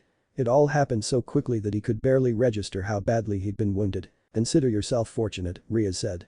She was busy running her fingers through Kiba's blonde hair. The lucky bastard had his head in Ria's lap. Neither of them landed fatal blows. If that was the case, then he really was one lucky guy. Kiba was even luckier. Just then, he felt someone massage his shoulders. The way they did it was quick and rough, but it went a long way in soothing his aches and pains. "You did pretty well out there," Kaneko said. "With a bit more experience, you might have won." A smile crossed his face. "Gee, thanks. You know, your advice really helped. That's what advice is for." She clapped his shoulder. "Keep it up. One day, you might be more than a perverted freak." And there it was. It was stuff like that that made him want to double down. There wasn't anything wrong with a healthy appreciation of the female body as long as no one was harmed. You really were incredible, Asia said. She had just finished healing Kiba and began to take off his bandages. Blood-stained bandages. It left him uncomfortably bare, but it couldn't be helped. Hearing her say all that made him grin. If anyone wants to hurt you, they'll have to get through me first. Asia blushed yet again. I don't want you to get hurt for my sake. He won't have to, Rias said. I'll admit, you did better than I expected, but you let your vendetta cloud your judgment. You were participating in a spar, not a fight to the death. Issei frowned. I'm sorry, but I'm not gonna apologize for trying to keep Asia safe. She sighed. You don't have to, but there's a time and place for excessive force, and this wasn't it. Every choice you make affects someone, Issei, no matter how small that choice might be. Never forget that. There was truth to what Rias was saying, but the last time Asia was in real danger, he was the only one who tried to save her. It didn't matter if she wasn't one of them at the time, she was still his friend and he knew what it was like to be scared and powerless. The last thing he wanted to do was to stand around and do nothing while Asia or anyone else he knew suffered in solitude. Besides, protecting Asia isn't something you have to do on your own. Kiba's eyes shot wide at that moment and he immediately clutched his stomach. Thanks to Asia's twilight healing, no one would ever know he'd been sliced and diced by a holy sword, but it probably wouldn't do much for the nasty scar on his right bicep. What happened? You lost, Kaneko said. Wordlessly, she handed him a spare school shirt, his last shirt was beyond repair. Kiba uttered a quiet thanks before putting it on. Now, Issei could actually look at the guy. That's an understatement, Rias said. If you'd been cut any deeper, then we wouldn't be having this conversation. You're lucky to be alive. Kiba scoffed, but before he could say anything, Issei beat him to the punch. What about Zenobia? She's alive, but just barely. We have Asia to thank for that. Everyone's attention turned to Asia, and Issei wasn't surprised when she recoiled. Why did you heal her? Kiba asked. Asia took a deep breath. She wasn't our enemy, and if she died, her superiors would come after you. Kiba scowled. If she tries to kill you after you showed her mercy, then don't act surprised. I couldn't leave her. She faced Kiba, and her green eyes blazed with conviction. That's not who I am. Considering what Zenobia threatened to do, choosing to heal her had to have been a difficult decision. The fact she had to choose at all was pretty messed up. I appreciate you trying to help, but you don't have to worry about me. Asia frowned. But I do worry. That's what friends are for, right? What happened after Zenobia was healed? Issei asked, trying to change the subject. There was no need for Asia to get caught in Kiba's crosshairs. We found out who was responsible for stealing the church's stock of Excaliburs, Rias said. It was Kakabiel, of the Grigori. What's the Grigori? They're a special group of fallen angels, Akeno said. He nearly jumped out of his seat. There was no reason why Akeno wouldn't be here, yet subconsciously or otherwise, he hadn't bothered to look for her. A pair of hands settled on his shoulders, tipped with trimmed fingernails. When he looked up at her, she greeted him with a smile. A small one, but it was more than he deserved. They're said to be those who watch over the children of God and were once tasked to guide humanity in various ways. Kakabiel isn't just one of their leaders, he's also a veteran of the Great War. Before he fell, Kakabiel was known as the Star of God, with all the power that lofty title implies. Well put, Rias said, her eyes flickering between him and Akeno. She pressed her fingers together. If Kakabiel truly is involved, it can only mean he has something nefarious planned. Meanwhile, Kiba had taken a proper seat on the couch. Where did the exorcists go? Off searching for Kakabiel, I'd wager. Did you try to stop them? Issei asked. Rias shook her head. They weren't willing to budge. It doesn't help that one of their allies was killed in action, a priest who'd been sent here on reconnaissance duty. Since Irina volunteered some valuable information and was willing to abide by the terms I set, I let them go. It wasn't the wrong call, but any trepidation he had was due to their fight. Asia was safe and sound, and he made sure they got his message. Now all he could think about was how Irina planned to fight someone as dangerous as Kakabiel. It was almost reckless, what with Zenobia in critical condition. Fallen angels were almost always bad news, but someone who led them had to be 100 times worse. I know who killed that priest, Kiba said. It was Fried Selzen. That stray exorcist? Rias asked. The very same. Issei's eyes flitted between Kiba and Asia as unwanted reminders surged through his mind. If that piece of crap was involved, then things just got a whole lot messier. I happened to come across him when he died, and Fried was there, wielding an Excalibur of his own. An intense focused glare darkened Kiba's face. He won't be a problem anymore. At first, he couldn't believe what Kiba had just said, but the sense of finality in his tone said it all. Good riddance, Akeno said, the distaste in her voice crystal clear. Word, Kaneko said. It was hard to disagree. Akeno's disdain was totally justified. Fried tried to hit on her once, and the way that he treated her like a piece of meat and nothing else made him nauseous. He wasn't the type to dance over people's graves, but he definitely wasn't going to miss Fried. At the same time, there was something awfully cold-blooded about this whole affair. I don't disagree, Rias said, but if Fried was working for Kakabiel, then what you did might have repercussions. I'm aware of that, Kiba said. Then why didn't you tell me? I didn't want to burden you. Coming from him, the words rung hollow. Nothing you do can ever burden me. I'll always be here to help you. Kiba's frown softened, and in the ensuing silence, Issei let himself believe that Kiba might have considered Ria's offer, that nearly getting killed would have knocked some sense into the guy. You just get in the way. But he couldn't fall victim to delusion. Rias flinched. When Issei opened his mouth to interject, she held up a finger, stopping him in his tracks. Do you really think that, or are you just trying to act tough? Kiba glared at Rias. It's the truth. If you hadn't blocked Issei's attack, their swords would have been destroyed. Then I wouldn't have had to take those measures. Is that what you call it? Rias closed her eyes. You're above senseless murder, and I refuse to let you make a mistake you regret. I'll do whatever it takes to make sure that the Excalibur is nothing more than a folktale, and if I have to kill anyone who gets in my way, then that's something I'll never regret. And then what? Do you think that Kakabiel is going to let you destroy the Excaliburs he stole? If you face him, you will die. Kiba's right hand clenched into a tight fist.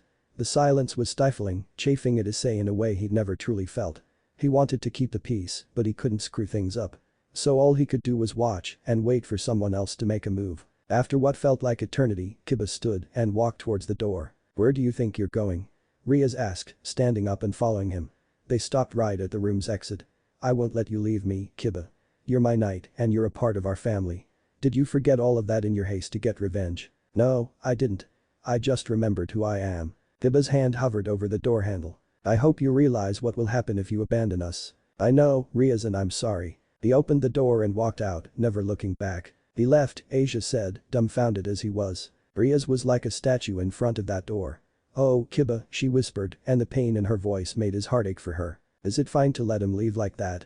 Kaneko asked in an unusually soft voice, frowning deeply. I'll go talk to him, Issei said. No response. He stood up, but before he could take even one step, Akeno grabbed his wrist. Don't lose your temper. Her violet eyes were piercing, a soul-crushing reminder of what he needed to fix. I won't. She let go and he moved with purpose. Once he reached Rias, he gave her the widest, brightest smile he could muster. Just leave it to me, okay? Ria's lip quivered. She gave the slightest of nods, which he took as permission. However, before he could depart, he heard her inhale deeply. Issei, don't try to bring Kiba back. He grimaced. You sure? I'm not. But if he's forced to return, it'll only make him resentful and desperate. Issei nodded. You're the boss. The night sky was clear, filled with flickering stars. Kiba lingered around the clearing, crouching over one of the craters and scooping up some of the dirt. It passed through his fingers, catching a breeze and floating away. We really got our asses handed to us, huh? Issei said, a smile on his face. Kiba stood up, dusted off his hands, and stared straight at him. Did Rias send you? His expression was just as eerie as it was when he showed him that holy sword picture. If he never did that, then no, he couldn't blame himself. Kiba would have been set off as soon as he saw Irina and Zenovia's holy swords. Nah. I wanted to talk to you myself. He breathed in the night air, letting it out in a slow exhale. I won't stop you. Why did you try to kill Zenovia? I saw an opportunity and I took it. I'm surprised you care at all. Issei shrugged to pretend that he really didn't care that Kiba had gone this far this quickly. I thought you were going after the Excalibur. I didn't think you had to kill people to destroy a few swords. Kiba frowned. I was, but I'm not going to pretend that people aren't going to get hurt in the process. But killing people? I get that Fried's a scumbag and Zenovia's an enemy, but what about if you tried to kill someone innocent? What then? Kiba sighed, and for a moment, the facade crumbled. If someone has an Excalibur and they refuse to give it up, then they're my enemy. No exceptions. Do you even hear yourself? This isn't like you. A scowl lit up Kiba's face, turning the coldness of his glare into searing heat. You don't know a single thing about me. Issei winced, not just from the sudden flash of anger, but from the truth in Kiba's words. Yet rather than retreat, he faced Kiba head-on. Yeah, I don't know much about you, not as much as I should, but the president's right. You're above senseless murder. Kiba shook his head. An awkward silence ensued, though the awkwardness was mostly on Issei's end. He was missing the point. He wasn't trying to bring Kiba back, he was trying to understand why Kiba would leave in the first place. Let me ask you something. Issei blinked. Was Kiba trying to change the subject? Okay, go ahead. Do you know a man named Sasuke? His heart skipped a beat. Yeah. He's my client. Something in him clicked, but he wasn't sure how this was connected. Not yet, anyway.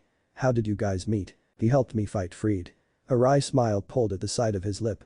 I wouldn't have been able to kill him otherwise. He snorted. So Sasuke could fight, too.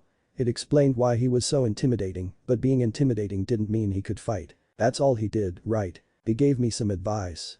He told me not to do this alone. Issei clenched his hands into fists. Then why are you running away? No, he wouldn't piss Kiba off. He willed himself to stay calm. It was easier to douse his anger now and let it go, because time, distance and assurance made it easier to cool lingering embers. Help me understand, Kiba. I get that you want revenge, but you don't have to hurt the president to do it. Believe me, that wasn't my intention. He closed his mouth, frowning. I couldn't think of any other way to stop her. That was hard to believe, coming from a smart guy like Kiba. You didn't think about asking her for help. I can't. She has restrictions and responsibilities she has to obey that would keep her from helping me. So what? She'd still try her best. Kiba looked at him, and for the first time, Issei saw the profound sadness in his blue eyes. Rias cares about me like I'm her own flesh and blood, and I care about her too deeply to let her get punished or hurt for my sake. Do you even hear yourself? He wanted to say it, call him out for being selfish and inconsiderate, but he couldn't. It wasn't because Kiba was right, it was because he used the same excuse on a smaller scale. So you won't risk burdening her if it means that she doesn't have to worry, right?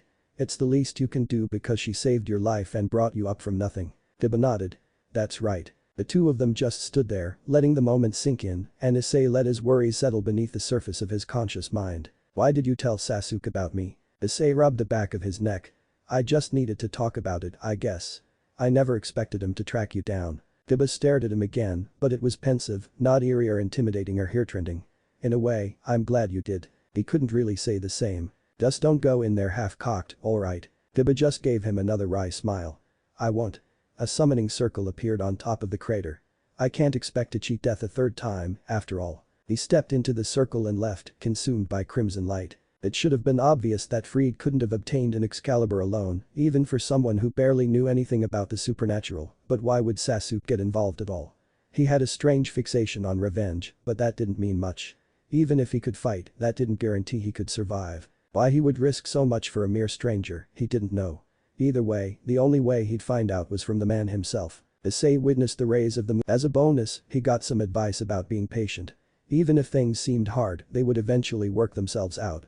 He wasn't sure if it even meant anything real, but it did pay off. Sasuke had sent him a message the morning after meet me at the pier at 8 p.m. with a picture of the pier attached.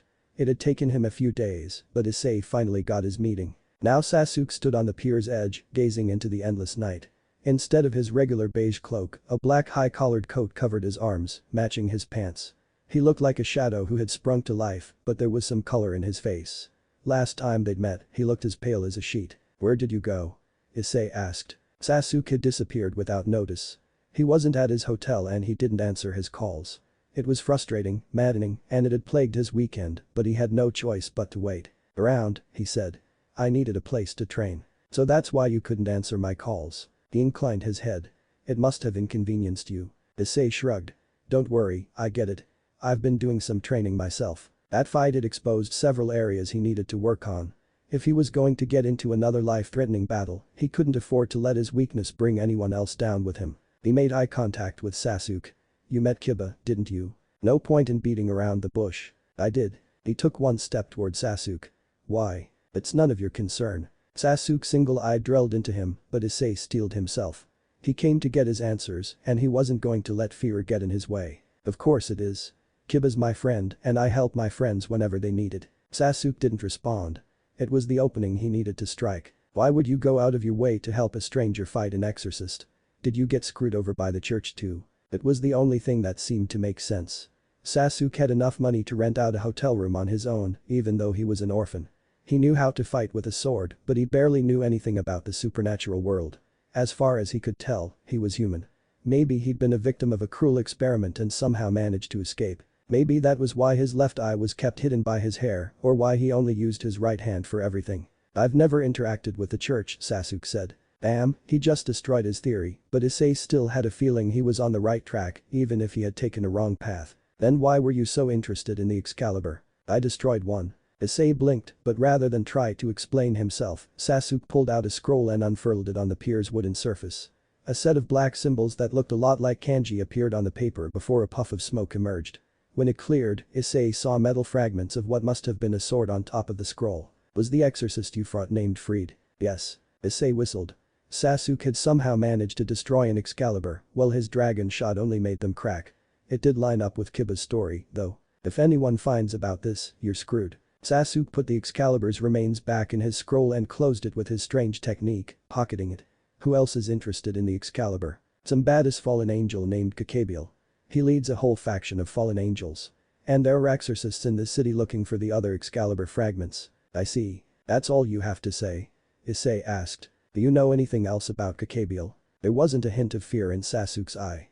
He had a good poker face, but maybe he didn't care that he could become the target of two powerful factions that could wipe him off the face of the earth. Nothing, he said, because there wasn't a thing he could say. How did you learn about the exorcists? Issei smirked. I fought them. He felt Sasuke's black eye turn to coal from sheer intensity.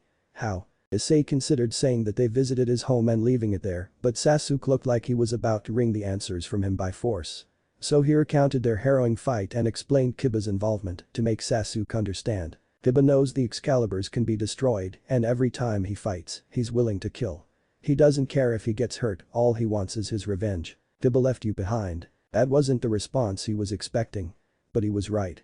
To no one's surprise, Kiba hadn't come to school.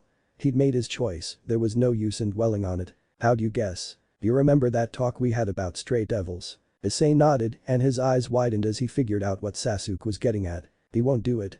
He's not that crazy. Sasuke began to approach him.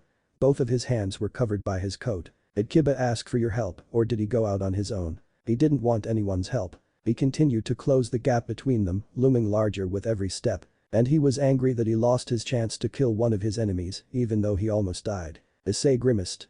Yeah, they were next to each other. Sasuke looked down on him with both of his eyes. Let me take care of Kiba. Issei flinched, processing the left eye that Sasuke had chosen to reveal. It was gray, two perfect circles etched within them. There was sort of an ethereal, otherworldly presence to it. He was taller than him, he knew that, but he'd never looked so imposing as he did in that moment. What do you mean, take care of him? Exactly what I said. Once again, Sasuke was being vague. It was how he was in general, and he let it go because he didn't want to lose his first true contract. But this wasn't about his progression as a devil, this was about Kiba, and he had to know the truth. Sasuke was so fixated on the idea of revenge that he chased after Kiba and helped him beat Freed. If that wasn't enough, he destroyed an Excalibur and didn't seem to care that he could attract the wrong kind of attention from some hardcore badasses. And if he wasn't lying, he had nothing to do with the church or anyone affiliated with it. What was going on? Why do you care about Kiba at all? He'll destroy himself in order to get his revenge. I won't let that happen to someone else. It was a shock to his ears that Sasuke could express his own fear so succinctly, so honestly. Still, Sasuke didn't know Kiba like Rias did, and Rias was the one who told him to leave Kiba alone. He won't listen to me or my master or the rest of us. What makes you think he'll listen to you? But how close they were, he couldn't avoid staring at Sasuke's face, but he couldn't find any fault, any opening. I'll make him understand. He said it with such conviction that it nearly convinced Issei that he could actually do it where Kiba's friends his family couldn't. Do you need any help? Sasuke frowned. You'll just get in the way. Issei recoiled like he'd been slapped. Sasuke's words were an echo that drove him mad.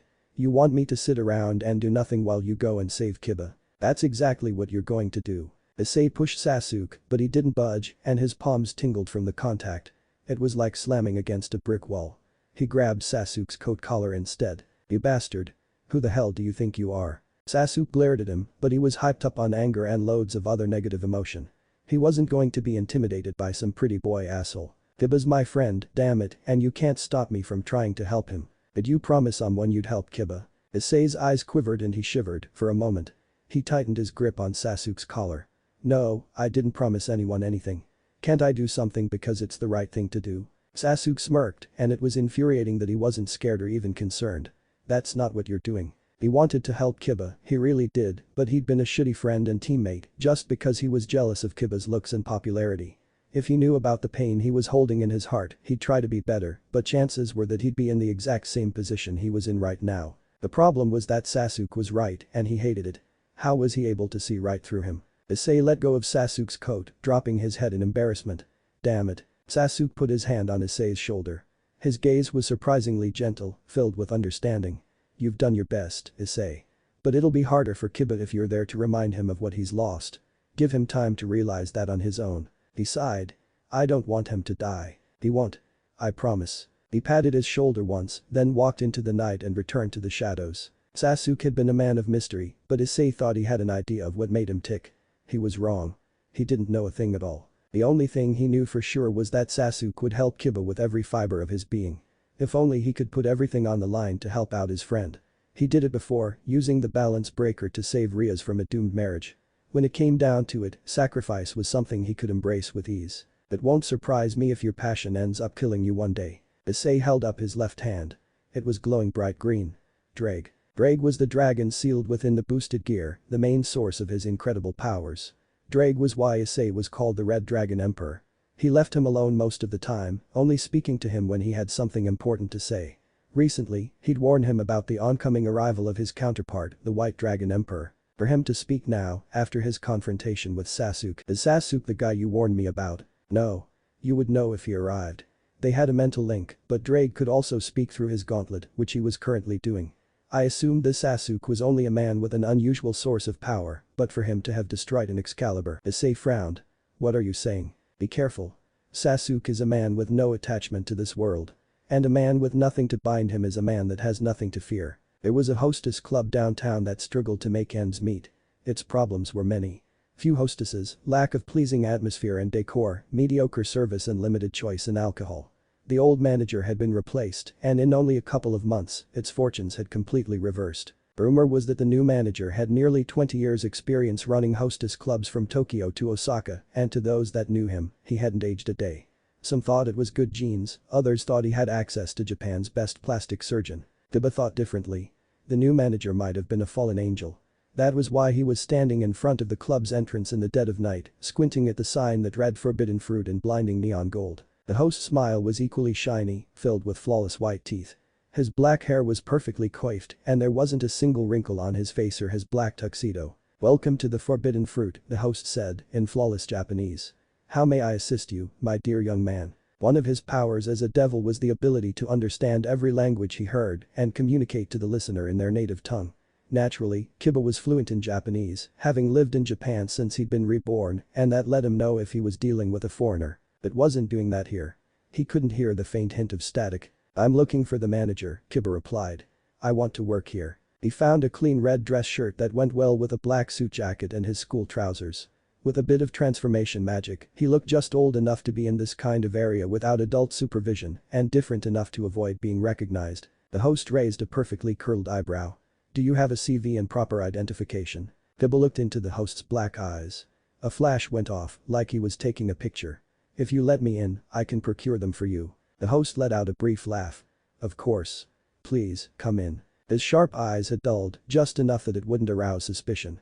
Compared to Rias, he was a rank amateur at memory manipulation, but it was a discipline Rias drilled into him to ensure their lives as devils in a masquerade remained hassle-free. They weren't supposed to use it unprovoked, but desperate times called for desperate measures. At any rate, the inside of the club was packed to the brim with hostesses entertaining their guests.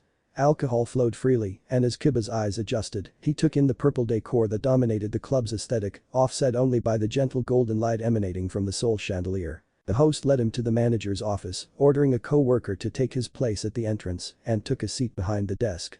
He should have seen this coming, but this made things easier. Why are you interested in working at a hostess club? The manager asked, in a rougher voice than the smooth dulcet tones he used as a host. You're better off applying at a host club. I actually wanted to get some information. Do you have a benefactor of some kind? No. Don't need one. Kiba's eyes narrowed. Why come here, then? It was a good opportunity for business. This place is in between Tokyo and Kyoto, and compared to Osaka, the market is mostly untapped. The dull, milky glaze in his eyes was sharpening. He wouldn't be so willing to talk once the spell ran its course. And nobody's offered to help you get settled in. I don't work well with partners. Besides, his black eyes turned razor sharp. I know who really runs the show in this town, and I know not to shake the hornet's nest. Do you? Kiba allowed a smile to grace his lips. No.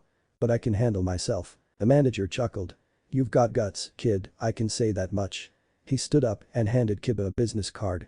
Egg white base, bold black lettering, evenly centered. The man took his business seriously. Call me when you want a job, and I can get you a chance to make it in this business. It's on you if you want to take it. He pocketed the card and gave the manager a bow, keeping his smile plastered on. Thank you. The hostess club was well run. He had experience in talking to clients of all kinds, and he had the looks to entrance any woman who came his way.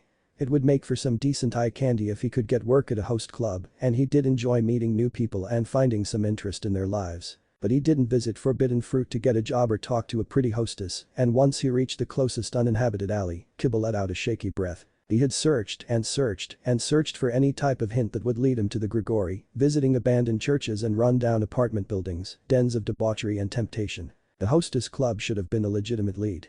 Hostess clubs and host clubs, for that matter, were good places to enthrall unsuspecting guests into joining a fallen angel's secret cult. The biblical imagery the club's name evoked was incredibly blatant. Too blatant, it seemed. In the end, the forbidden fruit was only a red herring, like everything else. Dibba checked the time on his phone. 11:34 p.m. Sleep would help keep his mind clear. When his revenge was at stake, he couldn't afford to function at anything less than 100%. There were 7 fragments of the original Excalibur scattered across the world. 1 was currently unaccounted for. 1 was destroyed. 2 belonged to exorcists he couldn't currently find. 3 were in the possession of fallen angels. 1 week of searching and 2 life-threatening fights later, he was no closer to finding any of them. Other than killing Freed, he hadn't accomplished anything worth talking about. Sasuke was the only reason why an Excalibur had even been destroyed, Zenobia was still alive, and the exorcist's Excaliburs were only damaged. How infuriating. It wouldn't stop him. He knew what needed to be done, and he wasted too much time pretending that he could live an ordinary, pleasant life. That was why he was eating lunch at a cafe, because he needed energy and didn't feel like cooking. The search was a lonesome, exhausting journey, but he could handle it. He had to. When he finished his lunch, Kibba paid his fee and left. He wasn't dressed in the makeshift suit he wore last night, he was wearing a dark gray short-sleeved shirt and jeans. It made him inconspicuous, as it turned out that wearing a school uniform when school was still going garnered unwanted attention. He'd scoured a decent chunk of the city, and there were many more places to investigate. He hoped to find a stray exorcist, or better yet, a fallen angel who could lead him to Kakabiel. If Freed were still alive, he'd be useful. Unfortunately, Freed scorned him even in death, so he'd have to find another way. It took him another hour of walking and fruitless searching before he found himself near a bathhouse. The road around him was empty, and peeking inside showed that it was practically barren. He wasn't sure what this bathhouse's peak hours were, and he hadn't taken a shower in a week. It was a good thing he didn't have much body odor. So he walked in, paid the admission fee, and scrubbed himself from head to toe with soap, dousing his body in cold water. Other than the scar on his right bicep, he was free of any blemishes. Kibba took a dip in the bath, soaking himself in the hot water. When he came out, he felt refreshed, ready to get back to work. More time had elapsed than he thought, but the chance to relax and the silence that came with it helped him come up with new ways to tackle this problem. He'd been thinking too narrowly. He wouldn't stumble across a fallen angel, he wasn't that lucky. Maybe a client had interacted with a fallen angel in the past and they could point him in the right direction. Plan made, Kibba left the tiny street leading into the bathhouse and crossed paths with a girl from his school. She had long black hair, a slender figure, firm brown eyes covered by square glasses. "Tsubaki, what are you doing here?" "I could ask you the same question, Kibba. What are you doing at a bathhouse outside of school?" "School ended 35 minutes ago. Why did you choose to come to a bathhouse?" She frowned, eyebrows furrowing. "If I answer your question, will you cooperate?" While he didn't intend to answer her questions with more questions, he didn't want to entertain her, either. Still, the faster he was done, the sooner he could get back to his mission. "Sure. To answer your question, my heater broke. I plan to take a bath before returning to school. Us meeting here is merely coincidence." He would have bought the excuse if it was coming from a regular schoolgirl, but Tsubaki Shinra wasn't a regular schoolgirl. She was vice president of Kuo Academy Student Council, and a devil just like him. "I have no reason to lie to you." Kibba frowned. "In that case, I won't stop you. The bathhouse is empty. I'll see you around." He stepped past her, but she hadn't moved an inch. "Will you? You haven't been in school for a week." Being a high school devil wasn't who he was, and it wasn't who he could be until his death as Isaiah was avenged. Besides, there wasn't any point in attending school if he only did it to humor Rias. He might have liked learning new things, but he could always hire a good teacher. "Truancy will reflect badly on your reputation," she said, complete with a disapproving stare. "It will also be difficult to catch up on the work you've missed, which will make tests harder, lowering your chances of being accepted into a good university." Kibba scoffed. "You've put a lot of thought into something that isn't your problem." Tsubaki's eyes shot wide, and Kibba immediately winced. "I'm sorry. That was uncalled for." Tsubaki nodded, eyes returning to their regular size. "It may not be my problem, but it is yours. Are you going through personal troubles? Are you sick?" She had stood perfectly straight the whole time, and save for her shifting facial expressions, she was the picture of decorum. It made the concern she was displaying all the more moving. Tsubaki might have known someone who had come across a fallen angel. No, that didn't make sense. She would have told her master and eliminated the fallen angel immediately. Also, if she helped him, it would inevitably drag her entire peerage into his quest for vengeance. Not that he really cared about them, but it would only create more problems than it would solve. Something came up, Kiba said, instead. I can't go to school until it gets resolved. It's too hard to focus. I see. I can get you the work you've missed and ensure that your absence doesn't reflect on your record. This time, it was Kiba's eyes who bulged out. Why would you do all that? Is it because of our peerages? No. The faintest hint of pink tinged her cheeks. I want to help you. Kiba smiled, and it wasn't something he plastered on. Thank you. Tsubaki returned his smile with one that curved her lips upward. You're welcome. I still think you should come to school. You'd attract less attention if you did. I'll think about it, he said, to appease her. Although, he was trying to be inconspicuous, so maybe she was onto something. He rolled his shoulders. No one had interrupted them during their conversation or overheard them, so it was safe to leave. Be careful, Tsubaki said. There are exorcists in the city, and while they promised they would keep the peace, you shouldn't be caught alone with them. His eyes turned cold. I know. There was an abandoned junkyard on the outskirts of the city, filled with plenty of targets perfect for slashing and stabbing, and enough clear space for him to improve his speed. Coming here was a choice, a commitment to training himself until he couldn't stand. That fight with the exorcists was a crushing reminder of his weakness. Tsubaki had done him a real favor out of the goodness of her heart, and not having to worry about school let him really focus on his mission without that albatross hanging over his neck. He wondered if she'd be so considerate if he told her he wanted to wage war on the Grigori. Merely thinking about them made his blood boil. Kiba despised the fallen angels. They were arrogant, capricious, obsessed with power, and lacked a single shred of empathy. It wasn't just prejudice that forged his opinion, he knew people knew friends who'd been harmed and even killed by fallen angels. In that regard, it was serendipity that Kakabiel had stolen the Excaliburs. However, he wasn't foolish enough to believe that he could defeat him on his own.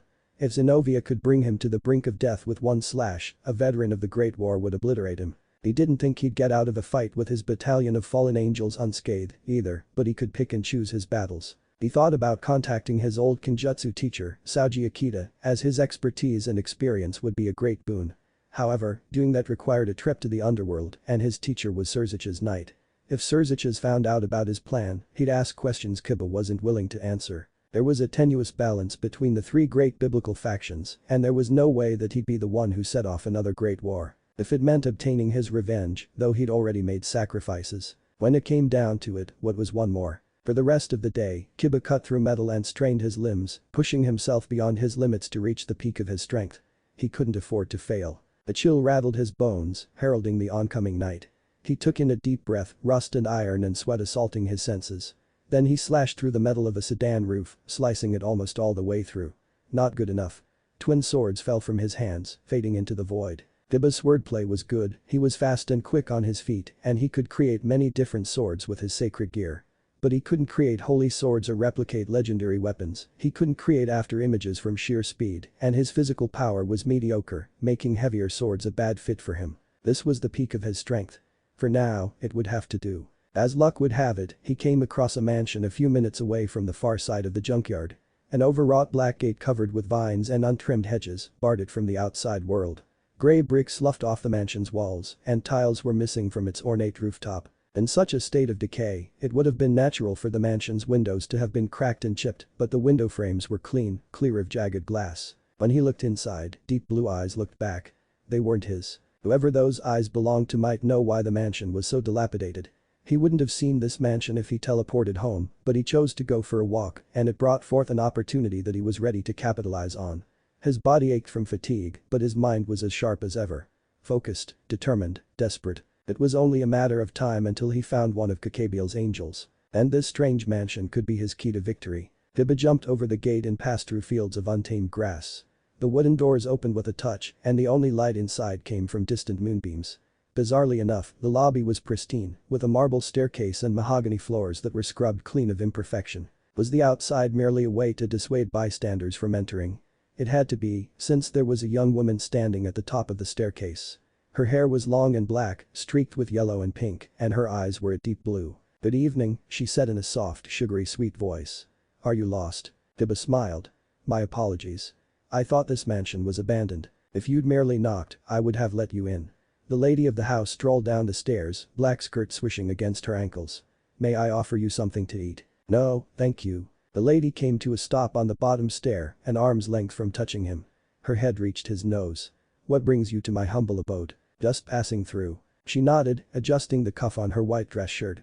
Do you trespass every mansion you see, or am I a lucky exception? Only the abandoned ones. Her nose twitched. Of course. She raised a small pale hand to her mouth. Ah. Where are my manners? You may call me Marietta. Tiba considered giving this Marietta his real name. He couldn't be reckless. Then again, she wouldn't remember him before the evening ended. Common courtesy dictates that you give your name as well. In spite of her name, Marietta's Japanese was almost immaculate. I'm Yuno. Yuno was a letter away from his real first name, Yudo. He preferred being referred to by his last name, and as such, everyone he knew called him Kiba, even Rias, making his first name largely a formality. Well met, Yuno. Shall I give you a tour of the house? Kiba stepped to the side, granting the lady free passage. I'd be honored. Marietta smiled with too many teeth. Do you need any light? It gets fairly dark at night. Please. She took out a lighter and flicked on a flame. Kiba kept his eyes focused on her back as she led him around the mansion. The kitchen was large, the fridge and cabinets packed with food and drinks. The living room had a pair of lush couches and polished tables. There was a study with books stacked in shelves that spread across the room, from floor to ceiling. There were 4 bathrooms and 7 bedrooms. He got to see them all except the master bedroom. You will have to work very hard before I grant you access to my room, Marietta said, stifling a laugh with her dainty hand. The rooms were clean, well maintained, but empty. Devoid of discarded objects or loose articles of clothing, things that proved that someone lived in this mansion. Perhaps Marietta was a stickler for cleanliness and order. If she was, that didn't explain why all the windows he saw were missing glass. Do you have any family? I do, but they work late and I'm an only child. And you? I moved away recently. They reached the staircase. Marietta swiveled around, peering at him. Whatever for. Kiba smiled, somewhat wan. I wanted to strike out on my own, see what the world has to offer. She giggled quietly, but the sound was surprisingly vulgar. My mother did the same. Do you want to know what she told me? What did she say? A little bit of patience will take you a long way. Patience was a virtue he'd forced himself to learn. It had been hard at times, but the knowledge that there was a chance was enough motivation to stay the course and ride through the rougher tracks. Marietta strolled down the staircase again, and it looked like she was gliding, only keeping a hand on the railing for support. I'd be more than happy if you could stay with us, Yuno. Kiba shook his head. I already have a place, but thank you for offering. Her eyes twinkled. Of course. In the end, it seemed like this abandoned mansion wasn't so abandoned, after all, even if it was a bust. Although, there were a couple of things that stood out. Do you mind answering a question? She brushed a stray hair away from her eyes. That depends on what you ask. Do you have someone to clean the outside of the mansion? Marietta adjusted her cuffs. I prefer our yard's current arrangement. It keeps strangers from snooping around, and solitude is quite comforting. He couldn't quite agree with that. It got lonely, sometimes. And the windows. Why don't they have any glass? Marietta shrugged. The heat can be quite an annoyance to deal with. Leaving the windows open helps lower the ambient temperature. It would have made sense if the windows were actually open, but they weren't there at all. So you keep the glass in storage. Her eyebrows furrowed. Yes. Then we take the panes out for the winter. It was a strange custom, but this was a house that didn't seem to have electricity. No electricity meant no thermostat. It also meant no lights, yet Marietta first reached him without any problems. Kiba stared into her eyes. It was time to get going. I understand. Thank you for your hospitality, Marietta. You're welcome. I bid you farewell, with the hope we'll meet again. He heard a rustling of feathers come from the kitchen. It was quiet enough that he couldn't mention the sound without tipping Marietta off. Someone with steady footfalls was moving in the kitchen, pulling stuff out. You should leave. Please, don't wait for me. Marietta walked to the kitchen, completely professional. But she noticed the feathers, too. Kiba waited for a few moments before following her. When he reached the kitchen, he saw Marietta standing next to the kitchen island, talking to a man tearing a large chunk out of his sandwich, chewing it with measured bites. He swallowed and set it on the plate, glaring at him with gold eyes. Shit, Marietta said, putting Kiba on edge. Who is this child, Marietta? The man asked. His face was porcelain smooth, but his black hair was short, messy. Marietta frowned. Some guy I met. The man dusted off his hands and discarded his royal blue jacket, leaving him in a maroon long-sleeved shirt and white jeans. For a man who stood so rigidly, his outfit was pretty casual. What did I tell you about inviting strangers? Don't. Precisely, he said, not taking his eyes off Kiba for a second. What's your name, boy? Kiba frowned, keeping his face level. The man had switched from his native tongue to Japanese with ease. "Uno. You don't look like a Uno." He shrugged his shoulders. "I get that a lot. What's your name, sir?" "Call me Sal." Marietta let out an unladylike snort. "How did you come across our house?" "I was passing through. And you entered our home thanks to my daughter." Marietta glanced at him, pupils dilating from what might have been fear. From what little he knew about parents, it seemed like Marietta was rebelling against her father's strict parenting. However, considering that she was a lot more informal around her father, that probably wasn't right. Something was setting him off, and he wasn't sure what. "Do you keep any birds?" Marietta shook her head. "We don't keep them. Sometimes, I'll feed a crow that comes by." Kiba felt sweat bead at the back of his neck. That wasn't a crow he heard. Why choose to visit Japan of all places? Sal rolled up his sleeves. "I believe it's time for you to leave, you know." "Do you know about the Grigori, Sal?" Sal's eye twitched. "Jackpot. If you know what's good for you, you'll stop talking." "No. Marietta, take care of the child." Marietta had frozen, mouth agape, eyes bulging out of their sockets. She swallowed thickly, giving her father a nod, then pushed off the floor, stopping an arm's length away from Kiba. "I'm sorry about this, you know," she said, in Japanese. "But you can't know about us." Marietta's eyes glowed, magic thrumming off her body in waves of blue light that coalesced at her palm. A smirk pulled Kiba's lips taut. "Don't be Marietta." Kiba summoned a short sword and swallowed the light with his holy eraser. He kept her bound with the holy eraser's tendrils and twisted her, holding his sword against her throat. "Tell me everything you know about the Grigori." Sal crossed his arms. "Let Marietta go and I won't end your miserable existence." "I won't, not until you give me what I want." Marietta was dangerously still. Her father breathed through his nostrils, but there wasn't a hint of stress on his face, nor was he about to lash out in anger or panic. "You can hear me, can't you, devil child?" he said, in his native tongue. Kiba frowned. "What do you want, fallen angel?" Marietta gasped, but Sal stepped around the island. 3 sets of black wings emerged from his back, the most he'd ever seen on a fallen angel. "Allow me to grant you a reprieve. So long as you do not harm my daughter, you can return to your peerage with your life intact. I'll simply wipe away your memory of our encounter." His voice had turned an octave colder, and the casual menace he exuded was enough to give Kiba pause. For a moment. "Trust me, I'd prefer to leave without a fight, but I can't do that until I get my answers." "What purpose would that knowledge grant you?" "Clarity. Clarity. Remove your bindings on my daughter, and I will answer one question. You have my word, for I am Serial, and my word is my covenant." That was the wrong thing to say. No matter what Sal's true name was, he was a fallen angel, and therefore his enemy. "Answer my question first, and I'll let her go." "You have my word as a devil." "Father, please." Marietta said. "Just give him something so he can leave." A long-suffering sigh escaped from Serial's lips. "Ask your question. Where can I find the remaining Excaliburs?" Serial frowned. "Possession of that knowledge will not end well for you. Ask another question." Kiba clicked his tongue. This fallen angel was trying to protect him. Unbelievable. "What does Kakabiel plan to do with the Excaliburs?" "He wants to consolidate its power." "For what reason, I am not currently aware, though I imagine it would grant him more influence over the Grigori. Why not go for another weapon?" He shook his head. "Your question was already answered. Now, devil, hold your end of the bargain." Kiba stared at Marietta, then Serial.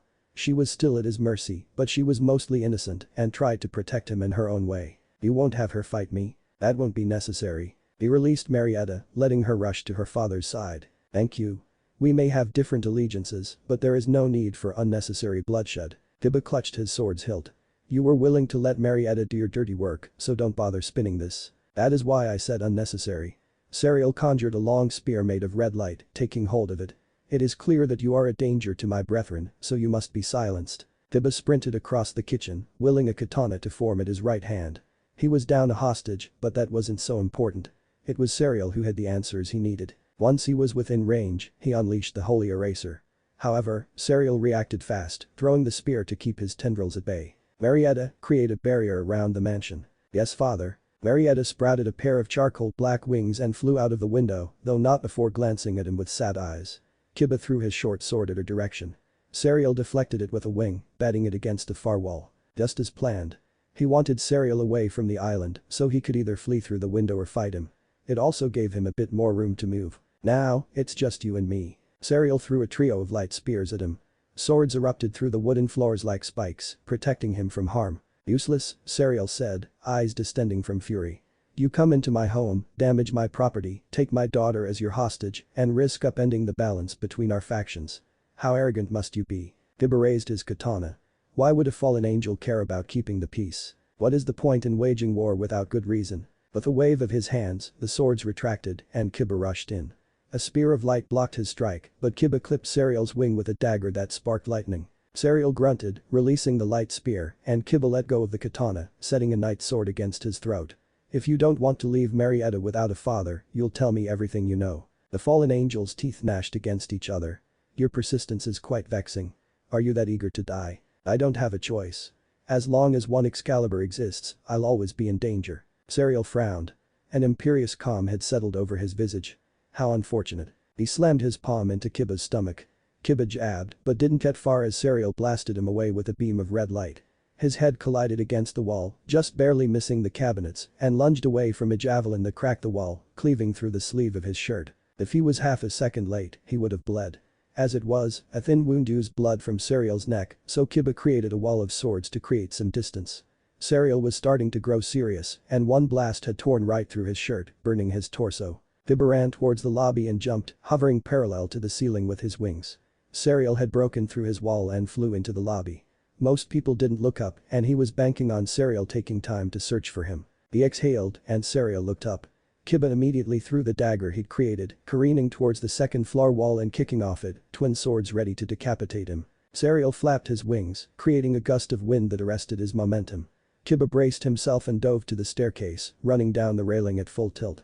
He jumped to the other railing, avoiding an orb of light, and lunged. Instead of throwing a light spear or attacking at all, Serial moved out of the way, forcing Kiba to catch himself.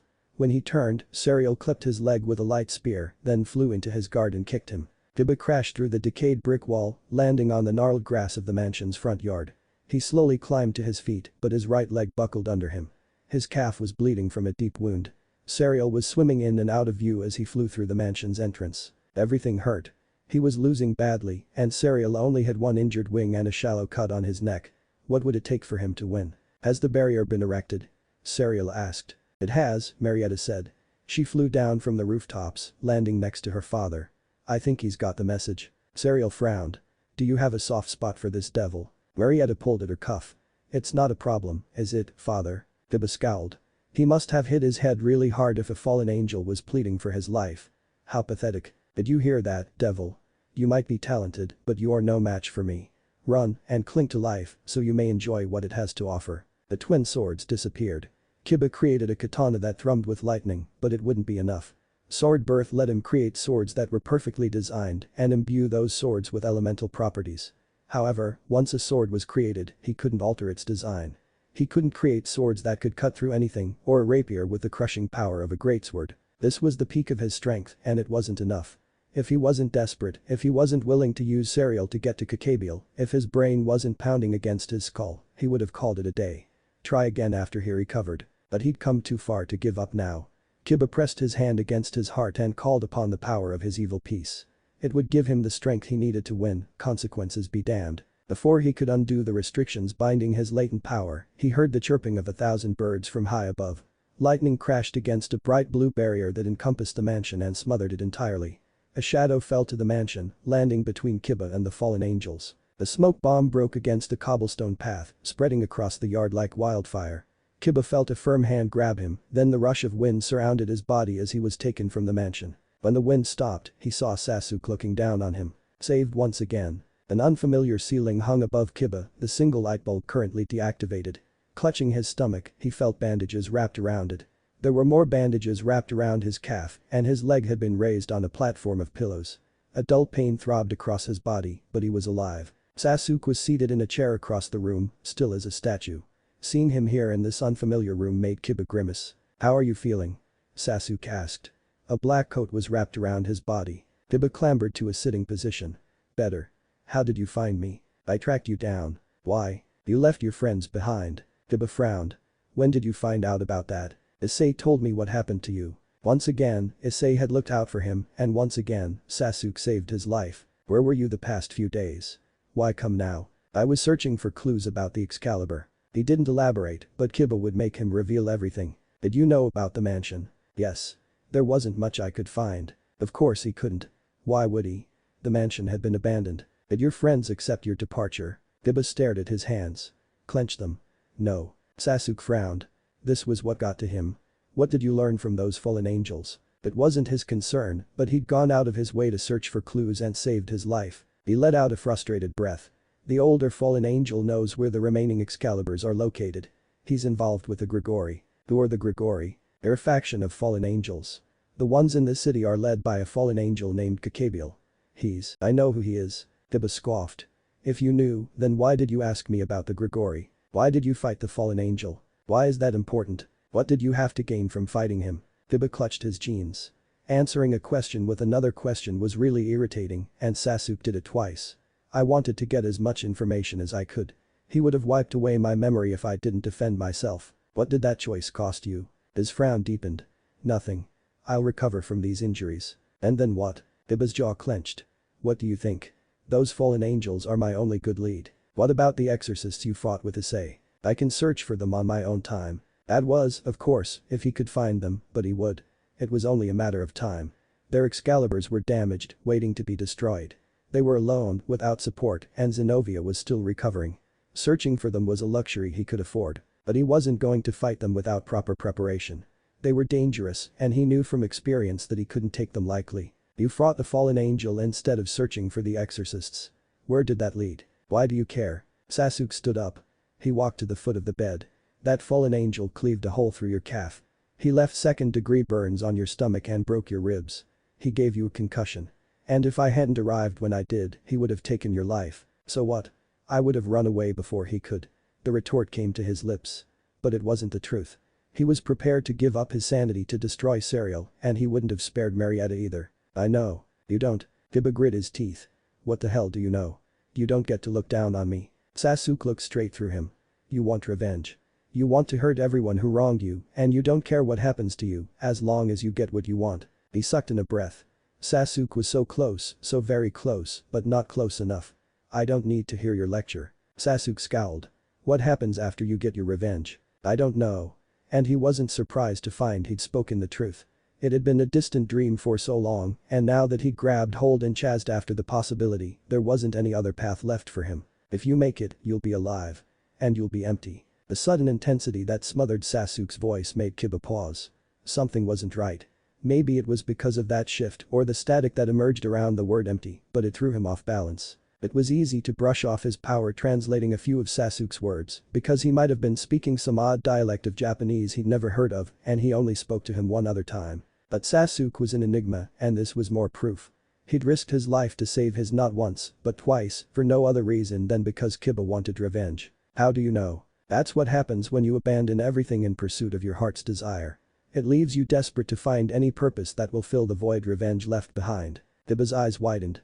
He frowned, letting his hands hang at his side. It doesn't matter. Of course not. You're not acting like someone who cares about their life. Kiba lunged at Sasuke with outstretched hands.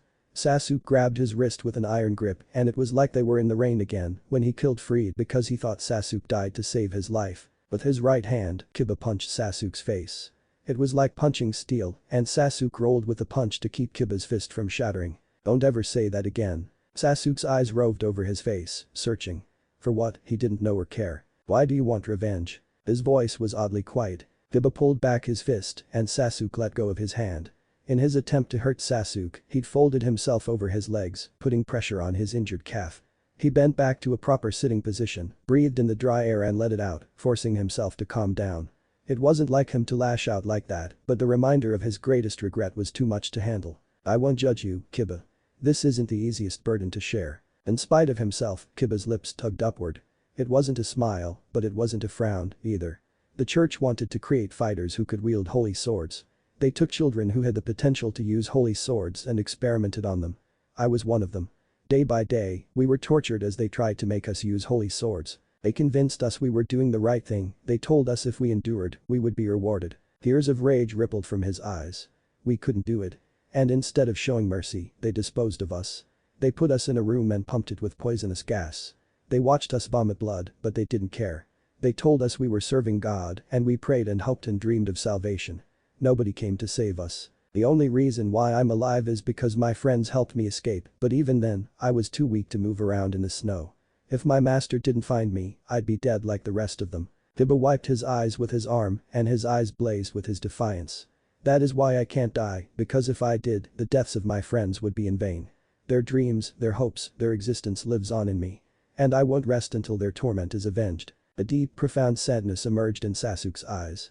And in that moment, Kiba knew Sasuke understood his pain. Is a revenge that leaves you battered and broken and empty, worthy of your friend's sacrifice. He approached Kiba's side, grabbed his shoulder with his right hand. Though his sadness was no longer visible, Sasuke's gaze was still gentle. Look underneath, and you'll find your answer. The only concern of his was claiming his revenge at all costs, but were there costs that he couldn't afford to pay? He didn't have an answer to that, and it was shameful to accept. Kiba had struggled for so long, and it had led him to make some hard decisions. This was his fight, his burden to bear, and it wasn't right for Rias or Issei or anyone else to fight his battle and get hurt because of it. It had cost him, more than once. He couldn't beat Freed without Sasuke's help. He only stabbed Zenobia because of Issei's distraction, but it wasn't enough to win. He was no match for Serial, and Sasuke had saved him from a destruction of his own making. Each time he'd fought and failed, a wound was inflicted on his body and on his heart.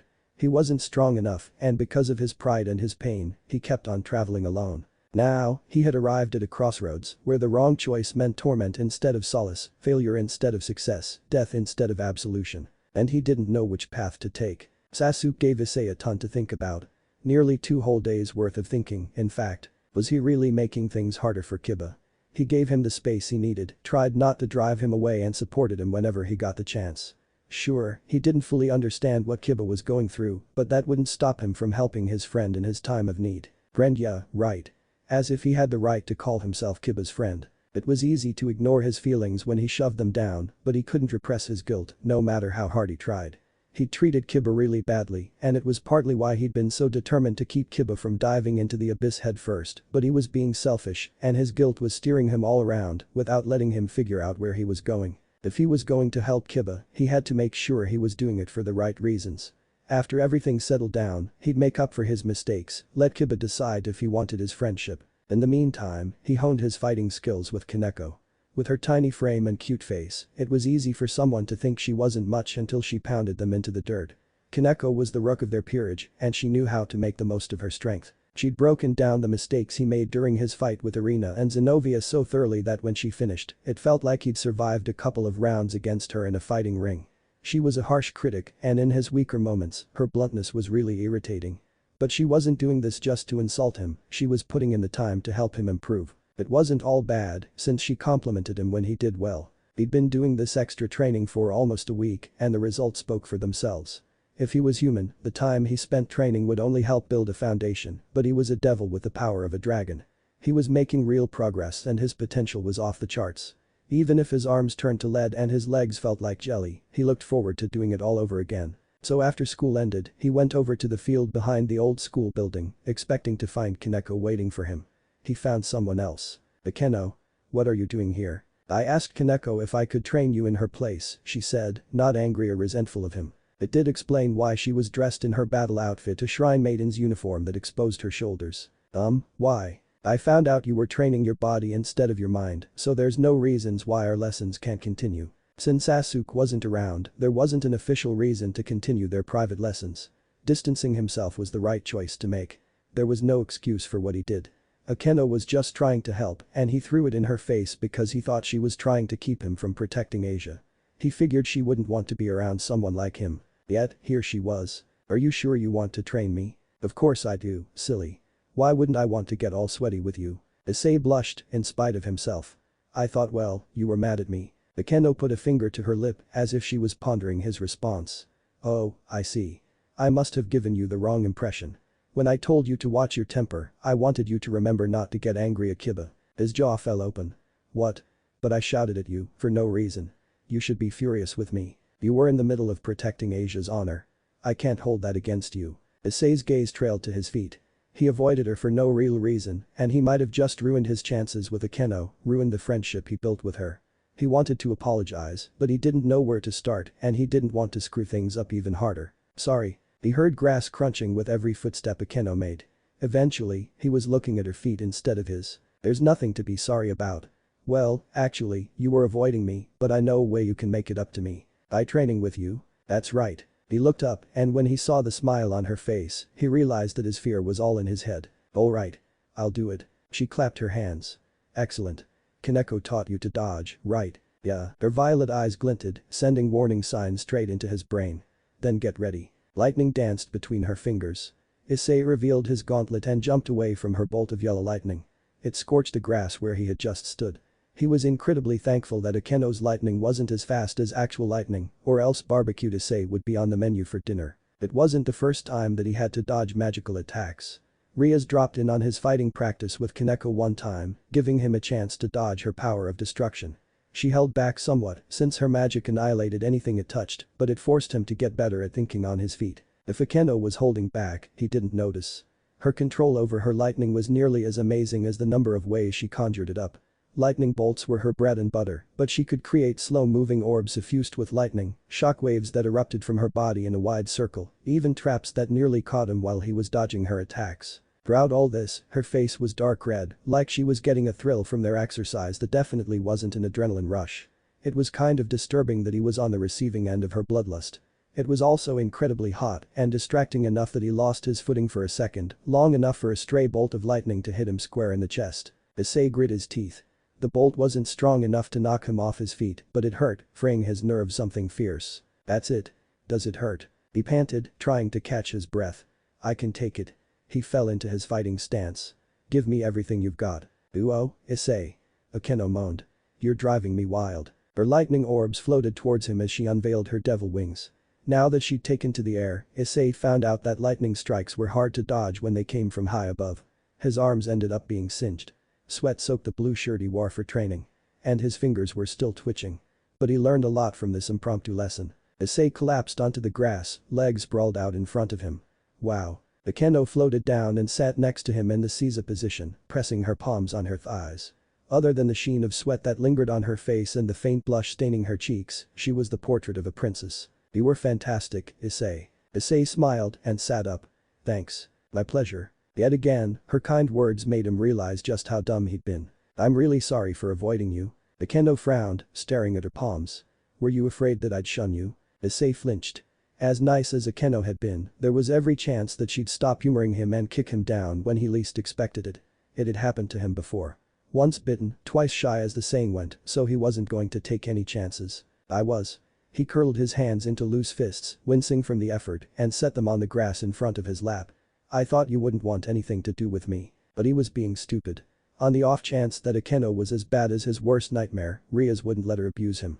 And he knew, just by talking to her, that Akeno would never be that cruel. You shouldn't be. She looked up, gazing at him. I care about you, Issei. If I've given you any reason to be afraid, then I apologize. Issei frowned.